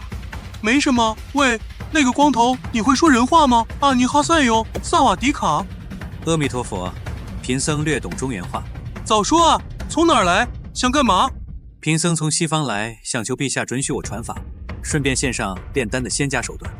又是炼丹？行吧，你平时有什么忌口？吃素？若有肉食美酒，那是最好不过。酒肉和尚？那你是不是还想要几个姑娘作陪啊？我操，你还真敢点头！左手姑娘右手经，不负如来不负卿是吧？我看你就是个骗吃骗喝的淫僧。来人，在，拖下去打80大板，记住给我翻过来打。大人，这是为何？打完把他扔给徐福，让他去炼火药赎罪。随着那个不正经的和尚被拖下去惨叫，佛教在中原的第一次传播被你无情的物理掐灭。你拍了拍手，刚走出大殿，却发现原本晴朗的天空此刻乌云密布，狂风卷起地上的沙尘，空气中弥漫着潮湿与压抑的气息。一场前所未有的暴雨即将来临。暴雨如注已连下3天，你站在殿门前，看着这漫天的雨幕，心中隐隐不安。翻遍了手机里的资料，史书上竟对此毫无记载，仿佛这场雨是专门为你这个穿越者准备的彩蛋。正当你感叹发财梦被技能冷却卡住时，嬴政的卫士冒雨赶来。你穿上那件从购物软件里刷出来的透明雨衣，在众人惊异的目光中赶往大殿。嬴政连让你脱下雨衣的时间都没给，直接扔给你一个烫手山芋。为何涨水？你是泄洪的总负责人，连郑国都要听你指挥。你瞬间明白，这哪里是看中你的才华，分明是让你去背一口大大的黑锅。我，陛下，我学的可不是水利，让我去指挥郑国，这也太看得起我了吧？不需要你懂，你只需要做决定。到了那儿，郑国自会跟你解释。行吧，这锅我背了。马车在泥泞中艰难前行，抵达石磨处时，郑国正趴在地图上写画画。见到你来，他眼中的惊喜几乎要溢出来。替死鬼终于到了。一番云里雾里的技术讲解后，你直接抓住了重点。这几个泄洪点，没一个是省油的灯。要泄洪，必须做出选择。第一处就是这里，虽然没有村落，但这石磨不行，这石磨是我建的，更有点起色，不能毁。第二处会淹没一座庄园，那里有几千士兵把守。那是陛下炼丹的地方。也不行，换。第三处是一座大型村落，需要迁移百姓。不过还有最后一处，是一片上好的农田。农田？这农田有什么问题？那是左魏侯曹彰最好的农田。绕了半天，原来这才是最好的泄洪点是吧？正是，但我早已上书，不知为何走漏了消息。现在左为侯已派了200多人驻守那里。200人，黑夫，在让兄弟们拿好武器，准备杀人。何少府，这不合适吧？要不先找左为侯商量一下。郑大人，你真以为陛下派我来是为了跟曹彰坐下来喝茶商量的吗？你丢下目瞪口呆的郑国，转身走进雨幕，回到马车上。你向黑冲索要嬴政的密令，果然竹筒里倒出的纸条上赫然写着5个字：诛首恶即可。黑飞的一句他是旧贵族的人，让你彻底看清了局势。这不仅是一场天灾，更是一次清洗内部敌人的政治博弈。既然如此，那就不必客气了。你迅速集结了200名全副武装的卫队，加上黑入的精锐，浩浩荡荡地杀向曹彰的农田。今晚雨水将洗刷大地，而你将洗刷这群旧贵族的嚣张。你这浩浩荡荡的拆迁队还没到目的地，消息就已经传回了曹府。曹彰怒摔青铜斩，以为嬴政终于对旧贵族举起了屠刀，决定拼死一搏，带人冒雨截杀。可惜他的速度还是慢了你一步。你的马车被曹家家丁拦下，你连脸都懒得露，直接下令阻拦者杀。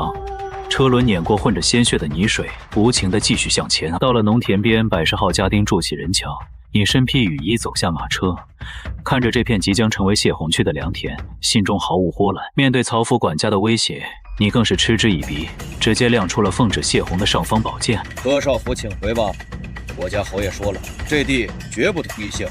哟，还认识我呢？左为侯算个勾巴啊！我是奉旨泄洪，别说这块地，就是左为侯府挡路我也敢泄，给我滚开！黑夫列阵。诺，秦弩准备。3排秦弩齐刷刷举起，冰冷的箭阻让对面的家丁瞬间慌了神。管家曹正试图拖延时间，却不想这正好给了曹彰赶到的机会。曹彰骑马冲来，马鞭指着你怒骂，你嘴角微扬，淡淡下令让他下马。飞夫心领神会，一箭射向曹彰面目，逼得这位侯爷狼狈坠马，满身泥污。曹彰气急败坏地下令动手，却发现手下被秦弩震慑，根本不敢动，只能亲自提剑冲杀。结果一招就被黑着挡下，瞬间被按在泥地里摩擦。曹彰擅杀朝廷命官，拿下！混蛋！明明是你先动手的。谁看见了？我看见了，就是你先让人射我们侯爷的。一支利箭贯穿曹正的咽喉，鲜血喷涌，世界清静了。都给我滚！何七，你滥杀无辜，不得好死！无辜？你让这死鬼去抢民女供你享乐的时候，想过有今天吗？车裂都便宜你了，带走！搞定了首恶，你立刻通知郑国泄洪，随后马不停蹄地转战下一场抄家。黑仲对你这种熟练的业务流程感到震惊，质疑你是否假传圣意，你却大言不惭地表示自己比他更懂嬴政。到了曹府，你二话不说直接带兵破。何其，又是你！你到底想做什么？敢来我曹府撒野？太史令大人，别来无恙啊！有人举报曹府勾结6国余孽，陛下派我来搜查，行个方便。你胡说！我要去陛下那里弹劾你。欢迎之至，不过现在吗？来人，请太史令大人一边歇着去，给我搜，挖地3尺，也要把罪证给我找出来。何其！我曹家与你势不两立。势不两立，先活过今晚再说吧。看着黑夫手下那群士兵像逛街一样翻箱倒柜，你实在看不下去了。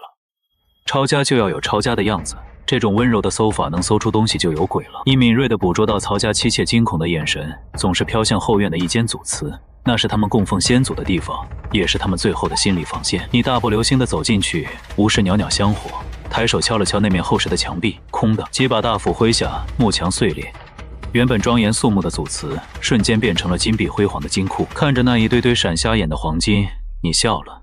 果然，杀人放火金腰带，修桥补路无尸骸。这曹家的祖宗比你会攒钱多了。黑统领，这简直是金山啊！你说我要是偷偷留下一箱，陛下会怪罪吗？哼，那你就等死吧！陛下不会因为一箱黄金杀你，但他会因为你假传圣旨抄家而砍了你。你把把柄亲手送到了那些人手上。我不听，我不听，反正抄都抄了。你说的那帮人到底是谁？武彻侯赵武和王翦一样的彻侯爵位，世袭罔替，明天上朝，你就自求多福吧。第二天清晨，咸阳城的阳光很好，你的胃口更好。面对即将到来的朝堂风暴，你竟然突发奇想要吃肉夹馍。秦朝的厨子不会做，你就亲自动手剁肉烤馍，忙得不亦乐乎。此时的咸阳宫大殿内，气氛已经降至冰点。位高权重的武彻侯赵武带着一帮老臣足足等了1个时辰，连嬴政都到了，你还没赢。侍者催了一遍又一遍，你只有一句话：等着给陛下做个豪华版的，凉了不好吃。直到你心满意足地捧着刚出炉的肉夹馍，慢悠悠晃进大殿，赵武那张老脸已经黑成了锅底。何其，你好大的胆子，竟然让老侯爷在这里等你这么久，简直该死！怎么？难道陛下就没有等我吗？你的意思是老侯爷的面子比陛下还要大？我没有。你要是结巴，就先去组织一下语言，别耽误大家时间。这肉夹馍凉了就不好吃了。陛下尝尝，这东西必须趁热吃，豪华版。不错。那是现在的调料还不全，等以后条件好了，我给您弄个更正宗的。陛下！随着赵武这一声怒喝，大殿内原本只有咀嚼声的诡异氛围瞬间破碎。你和嬴政同时停下动作，居高临下的看向台阶下那个颤颤巍巍却杀气腾腾的老人。一场关于新旧势力的顶级对决，就在这满殿的肉香味中正式拉开帷幕。这位老人家，您是哪位呢？你站在高台上，用一种看乡下亲戚的眼神打量着底下那个气势汹汹的老头。赵武胡子都要气歪了，指着你鼻子大骂放肆。可你不仅没下来，反而挺直了腰杆，享受着这种居高临下的爽感。嬴政没发话，你就当没听见。陛下，曹府上下不知所踪，这位何少府是不是该给个解释？我解释你大爷，陛下，这位武彻侯好像在威胁您呢。老臣不敢威胁陛下，老臣只要何少府给个说法。无辜抓人抄家，难道不该受罚？那我请问武彻侯，您是廷尉吗？不是。那您掌管大秦律法？有。既不是廷尉，又不掌管律法，那您就是狗拿耗子，多管闲事喽。放肆！何启，注意言辞。陛下恕罪。不过武彻侯，我不需要向您解释吧？曹彰是老夫门生，老夫过问一下也不行吗？早说这理由不就完了？行，解释一下，无可奉告。无耻小儿，你竟敢戏耍老夫！哪敢啊！曹府搜出大量来路不明的黄金，正在调查。难道武彻侯知道这些黄金的来路？据我所知，曹府上下不吃不喝10年，也攒不下这些钱。莫非……直接把赵武噎得说不出话。他算是看明白了，只要跟你讲道理，你就能用诛心之语把他绕进去，甚至还能顺手把那堆黑钱扣他头上。这哪里是少府，分明就是一条疯狗。赵武认怂了，既然保不住曹彰，那就只能断尾求生。他刚要转身告退，嬴政却给了你一个眼神。武彻侯留步，老人家教你一句话。什么？老而不死是为贼。哼！赵武硬生生咽下这口恶气，拄着拐杖愤然离去。你看着他的背影，还在嘀咕这老家伙真能忍，怎么都不动手打你一下，害你没法顺势躺地上碰瓷。嬴政看着你这副无赖样，既好气又好笑。他本意只是让你激怒赵武，谁让你去碰瓷了？不过目的已经达到，你彻底成了旧贵族的眼中钉。你已经彻底得罪了一群人，打算怎么办？陛下指哪我打哪，上刀山下火海，在所不辞，赴汤蹈火啊！陛下，行了，回去吧。你一听没事了，脚底抹油溜得飞快。回到住处，黑庄正坐在石桌旁等着你。他指了指桌上的一卷羊皮，那是一封来自墨家的挑战帖。看来朝堂上的风波还没平息，江湖上的麻烦又找上门了。你走到石桌前，手指摩挲着那块触感柔软、价值不菲的特制羊皮，上面赫然写着墨家对你的3场挑战主题：天上飞的，地上跑的，水里游的。看到这12个字，你的脑海瞬间炸开了花。这哪里是挑战，这分明是送坟题，背靠华夏几千年的文明瑰宝。你真的不知道怎么输。面对墨家那副誓要维护墨家大秦第一、制造天坛尊严的表情，你强忍着笑意，决定先在水里给他们上一课。5天时间，足够你让这群古人见识一下什么叫降维打击。 5天后先比一下，我们先进行其由中一项你来选哪个？至于是哪个，由你来选。随便了，那就水里游的吧。既然如此，那就水里游的吧。好，在下告辞。5天后，我们墨家在渭水旁等着大人。慢走，到时候我会准时赴约的。你就一点都不着急？有什么可着急的？必赢的东西有什么可着急的？喝茶。送走墨家，你悠哉悠哉地躲回房间，掏出手机连上过桌。蒸汽机太过复杂，5天造不出来。但你还有另一个大杀器，代表了15世纪航海技术巅峰的郑和宝船。你在网上搜出完美复刻的模型图纸和建造视频，转头就抓来了壮丁黑布。这可是后世的顶级战舰，你拿捏准了黑灰对技术的痴迷，逼着这位皇帝的贴身保镖撅着屁股给你当了一整晚绘图员。当你躺在床上呼呼大睡，鼾声四起时，黑鹤正一边愤怒地折断毛笔，一边又为了那精妙绝伦的图纸忍气吞声地继续描摹。5天里，墨家集结全族之力，拿出了压箱底的改良战船，自以为胜券在握。而你只是把图纸丢给工匠，甚至还抽空和赵武那帮人斗了斗法。直到咸阳宫里的嬴政看着黑飞呈上去的图纸，露出意味深长的笑容。这场跨时代的对决其实早已结束。啊，好舒服呀！画完了，真是辛苦黑统领了。拿去！别这么大火气嘛！你看这图纸多完美，这可是好东西。不做是好东西。你可要想好了，这可是后世一个时期最好的船只。你确定你不要这个图纸？过了这村可没这店了。拿纸笔来，这就对了吗？早就给你准备好了，就等你人来了。何其！你以后要是落我手里，我一定揍死你！嘿嘿，以后的事以后再说。走吧，去渭水，带你去看看什么叫真正的海上巨无霸。渭水河畔风浪拍岸，莫里带着一众墨家弟子早已等候多时。你下了马车，看着眼前严肃的阵仗，突然冒出一句：“骊山没人了吗？你们怎么集体翘班？”这种冷笑话直接把莫里他们整无语了，气氛尴尬了3秒。莫里冷着脸催促比试开始。怎么比？简单，先看模型，再下水实战，看谁的船能扛住风浪。来，黑夫，把宝贝亮出来。这怎么可能？黑夫带人搬下的是你精心制作的郑和宝船模型，虽然只是个缩小版，但在莫里那个小货船面前，简直就是航母对渔船的降维打击。莫里不死心，带着弟子凑近细看，越看越心惊，越看越绝望。这哪是比试，这分明是公开处刑。你连看都没看他们的船一眼，那份从骨子里透出的自信，让莫里第一次感到了无力。还比吗？不必了，墨家认输。别介，我看你这帮徒弟还不服呢。来，下水溜溜。2艘模型入水，一个浪头打白，墨家的船随波逐流，摇摇晃晃，而你的宝船稳如泰山，仿佛定在了水面上。事实胜于雄辩，墨家等人的头颅彻底低了下去。这一局你赢得毫无悬念。莫里约好5日后再战，带着人灰溜溜的走了。这模型你打算怎么办？收藏啊！这可是我亲手做的第一个大手办，很有纪念意义。你就没想过献给陛下？图纸不都给他了吗？我没收专利费就不错了，他还想抢我手办。老黑，我跟你偷个底，这船在我们那个时代，那就是几百年前的老古董、淘汰货，那也比现在的强100倍。社会是发展的，懂不懂？哼，现在你也是古人了。也是啊，我也是青史留名的。不好，跳车！就在你美滋滋做着青史留名的美梦时，黑山脸色巨变，一把拽住你，撞破车门滚了出去。几乎是同一瞬间，嗖嗖嗖3声尖笑，3针必粗的劲怒瞬间将马车射了个对穿。如果晚半秒，你就真的成了青史上的死人了。黑飞暴怒，这不仅是杀你，更是打他的脸。等手下提着几具死士尸体回来时，你拍了拍身上的灰，表面镇定，心里却已经把这帮孙子的祖宗18代问候了一遍。带上尸体回宫。回到寝殿，关上门的那一刻，你双腿一软，直接瘫在床上。刚才装出来的淡定瞬间崩塌，冷汗浸透了后背。你骂骂咧咧地发泄着恐惧，发誓要把那个幕后黑手找出来，上满清10大酷刑。不久，黑范回来了，带来了一个关键线索：刺杀用的强弩是军中之物。军中禁弩？哼，妈的，那个老东西活腻歪了。你想怎么做？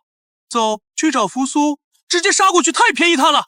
这次我要让他身败名裂，死无葬身之地。马车晃晃悠悠，黑少盯着你的眼神充满了嘲讽与不解。在他看来，既然已经结仇，你就该像条疯狗一样带兵围了彻侯府，直接把赵武全家抓起来。你却瘫在车厢里，像个没骨头的纨绔子弟，甚至把2郎腿翘到了黑塞的身上。你当然知道他在想什么，他以为你怂了，或者脑子不够用。但你心里门清，现在的隐忍是为了等蒙恬掌控军队，等嬴政下定决心，更是为了让敌人自己露出破绽。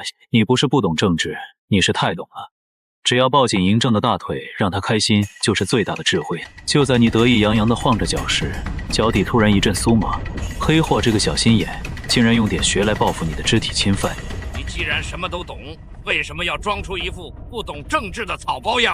呵，政治，后世的学校里都教过。我不是不懂，是懒得懂。我身后有陛下，只要哄他开心，我就是1人之下，万人之上。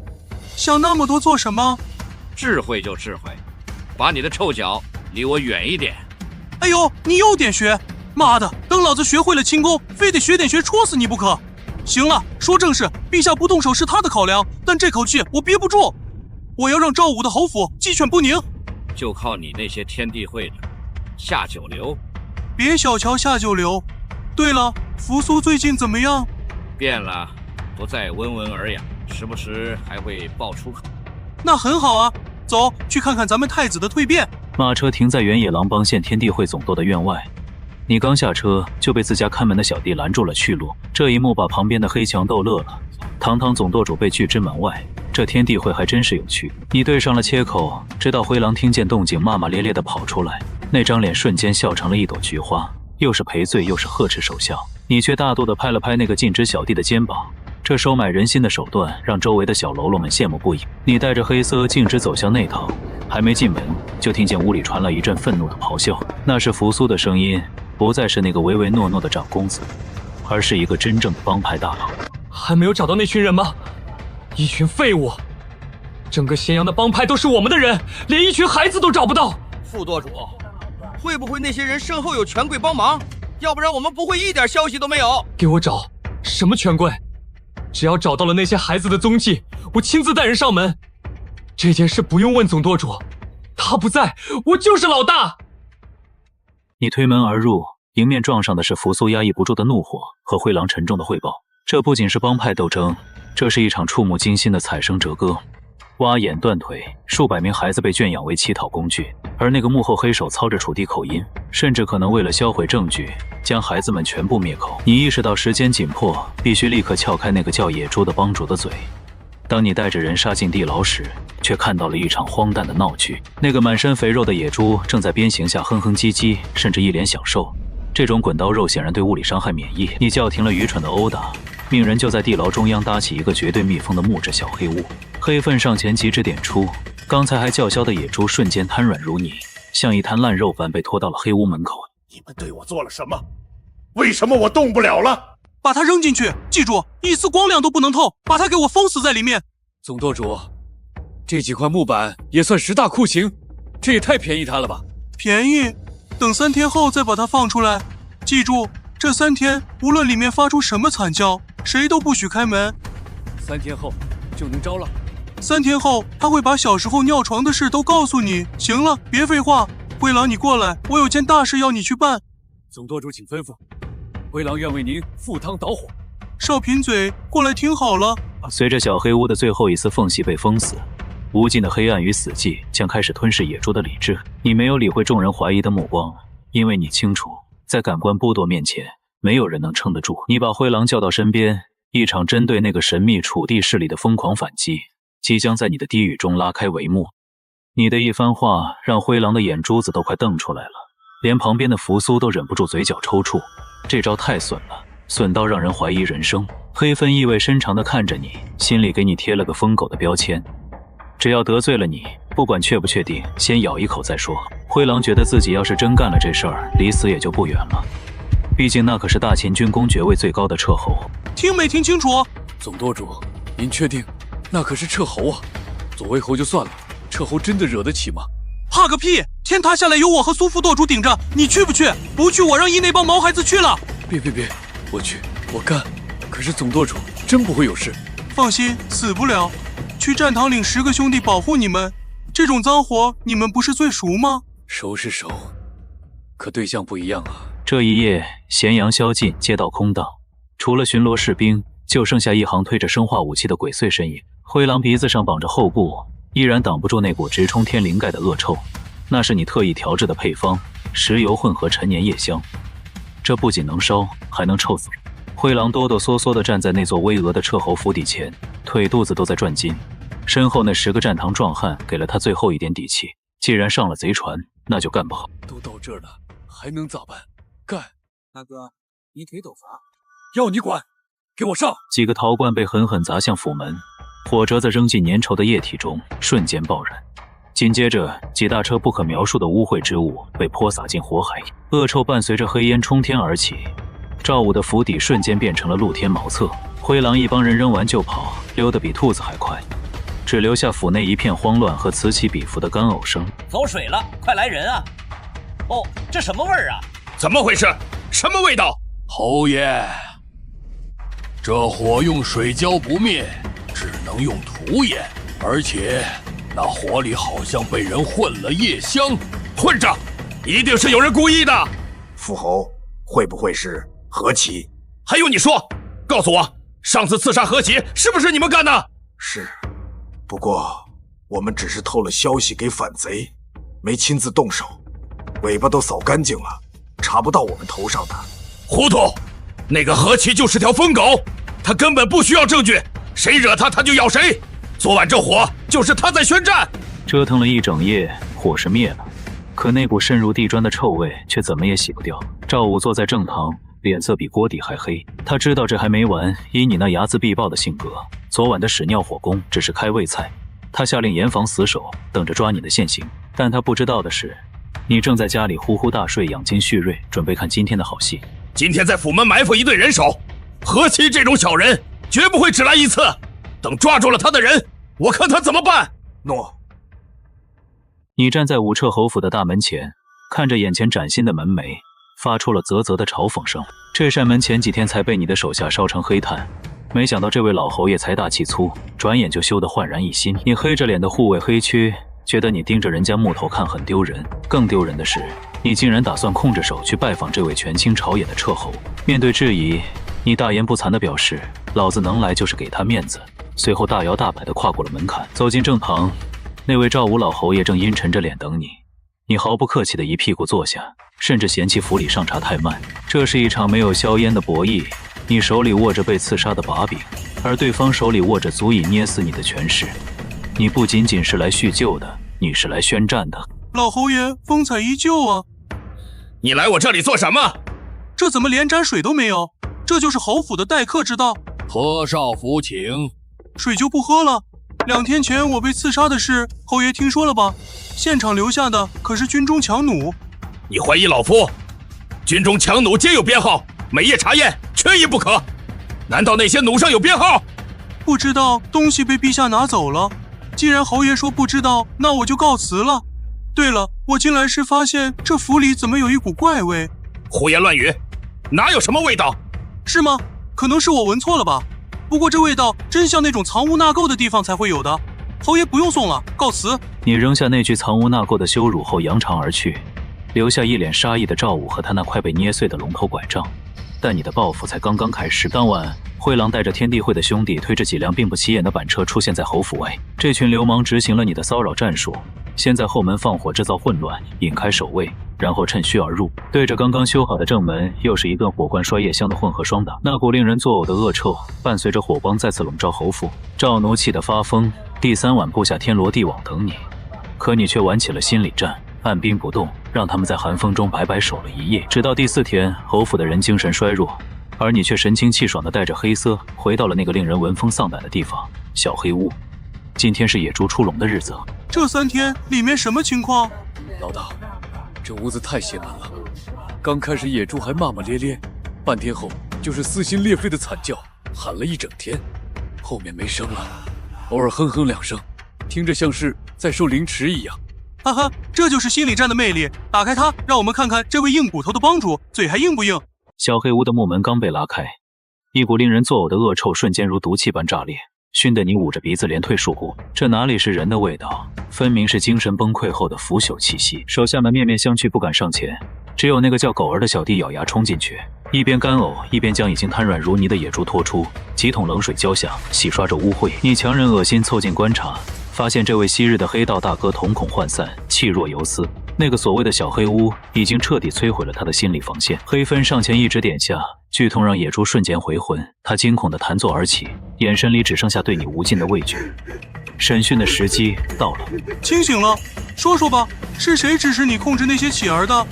哟，还是个硬汉，来人，把他塞回去，这次关5天。咦，我说是左灵侯。左灵侯，这名字怎么这么耳熟？哪路神仙？事向前，当年王翦将军伐楚时，他率军投降，父皇为了表彰他特封的左灵侯。一个侯爷控制几百个乞儿乞讨，你确定？确定，几个帮主都见过他，乞儿们就关在他府里的地牢，除了我们，还有瘸腿帮、断臂帮、无眼帮。等会儿，这些帮派名字是不是跟孩子们身上的伤有关系？是，都是由于……妈的，畜生！把他给我重新关回小黑屋！这种人渣审完了也没必要留着。野猪凄厉的求饶声被隔绝在门板之后，你的怒火却越烧越旺。堂堂大秦侯爷竟然干着踩生折戈的勾当，这简直是在挑衅你的底线。在等待嬴政回复的空档，你看着那个刚才卖力干活的狗儿，随手将他提拔到了灰狼身边。这种千金买马骨的手段，瞬间让周围的小弟眼红不已。终于，黑费的手下赶回，没有圣旨，只递过来一块温润的玉佩。扶苏看到那东西的瞬间，差点惊呼出声，而你一把抢过，在手里掂了掂，眼神里透出一股土匪下山般的兴奋。就这一块玉佩？也没个文书，这是父皇的贴身龙纹玉佩，见玉如见君。何兄，父皇这是把生杀大权给你了。哎呦，这材质真不错，这龙雕的也霸气。既然这东西这么管用，那意思就很明白了。怎么做？怎么做？当然是把这宝贝揣怀里，然后黑夫点齐人马。去哪？去左灵侯府抄家。你带着人马大摇大摆地杀向左灵侯府。手下的灰狼和狗儿看着你这副嚣张跋扈的样子，吓得魂不附体。他们想不通，你明明只是个负责修坟的少妇，怎么这就敢去抄一位侯爷的家？前几天放火打人也就罢了，今天这是要捅破天。你懒得给这些没见过世面的手下解释，只是一脸兴奋地摩挲着手里的玉佩，盘算着这宝贝以后就是你的了。坐在你对面的黑灰终于看不下去了，他不仅要忍受你的贪婪，还要时刻提防你再次把抄没的黄金顺回自己家。毕竟论起不要脸的程度，连嬴政都觉得扶苏只需学你一分便可独步天下。这玉佩办完事得还回去。还有，这次你不能再私吞黄金了。谁贪污了？上次那箱黄金我不是运回咸阳宫了吗？至于是不是我的住处，那不都在咸阳宫范围内吗？这次只能留一箱，剩下的必须归公。凭什么？上次我都分给你手下一箱了，你们现在竟然想分我的那份？老黑，你也太不要脸了！我是为你好。明天就是和墨家约定的日子，别影响事大。放心，赢他们简简单单。现在的头等大事是去拿我的钱，快给我包围侯府，挖地3尺也要把钱搜出来。你一声令下，左灵侯府瞬间鸡飞狗跳。你指挥着令人闻风丧胆的黑兵牌，像指挥自家家丁一样打起来，劈桌子救人。当那位不可一世的左灵侯楚前被押到你面前时，他原本还想摆摆侯爷的威风，直到你亮出那块代表嬴政亲临的玉佩，他的眼神才瞬间充满了绝望。但紧接着，黑夫带出来的几百个被折磨的肢体残缺、面黄肌瘦的孩童，让你心头的喷饮瞬间化为滔天的怒火。你一脚将楚前踹翻在地，然而搜查的结果更是火上浇油。偌大的侯府竟然只有几个金饼，那笔巨额财富早已不翼而飞。你看着地上的楚前，脑海中迅速闪过几个名字，既然是楚国旧勋，这笔钱的去向不难猜。没想到你动作挺快，钱都转走了，让我猜猜是给了范增、项梁，还是那个项羽？你到底是谁？怎么会知道这些名字？看来我猜对了，你把这些孩子弄成残废乞讨敛财，就不怕晚上做噩梦吗？为了大业，区区几百个孩童算得了什么？既然落你手里，要杀要剐，悉听尊便。想死没那么容易，把他压下去，等我收拾完墨家，我要活剐了他。看着楚前被拖下去的背影，你胸腔里那股暴戾之气依然无法平息。你想到了那些孩子的惨状，想到了那些为了所谓大业而泯灭的人性，你需要发泄，需要用更直接的鲜血来浇灭这股怒。虽然楚前要留着凌迟示众，但咸阳城里还有2条早已该死的臭虫，正等着你去碾死。你突然转头看向黑匡，眼神冷得像冰。赵高和徐福还活着吗？还活着。掉头，不回去了。这2个老东西活的时间有点太长了。你改道回了趟咸阳宫，从嬴政手中接过一个轻飘飘的锦盒。这盒子看似普通，却装着徐福当年炼制的长生药。如今他成了始皇帝赐下的催命符。你感叹着嬴政的心狠手辣，转身上了马车，直奔城外的火药制作基地。这里是你一手建立的禁区，里面的工匠全是你用3棍政策从各地绑来的方式。只要进了这道门，他们唯一的价值就是为你研制火药。经过层层盘查，你带着黑花踏入工坊，一眼就看到了红光满面的徐福。这老神棍自从停了丹药，身体反倒硬朗了起来，但他还不知道，这份硬是他在人间最后的倒计时。何少府，您怎么来了？是陛下有什么旨意吗？确实是陛下让我来的。看你这副模样，最近过得不错啊。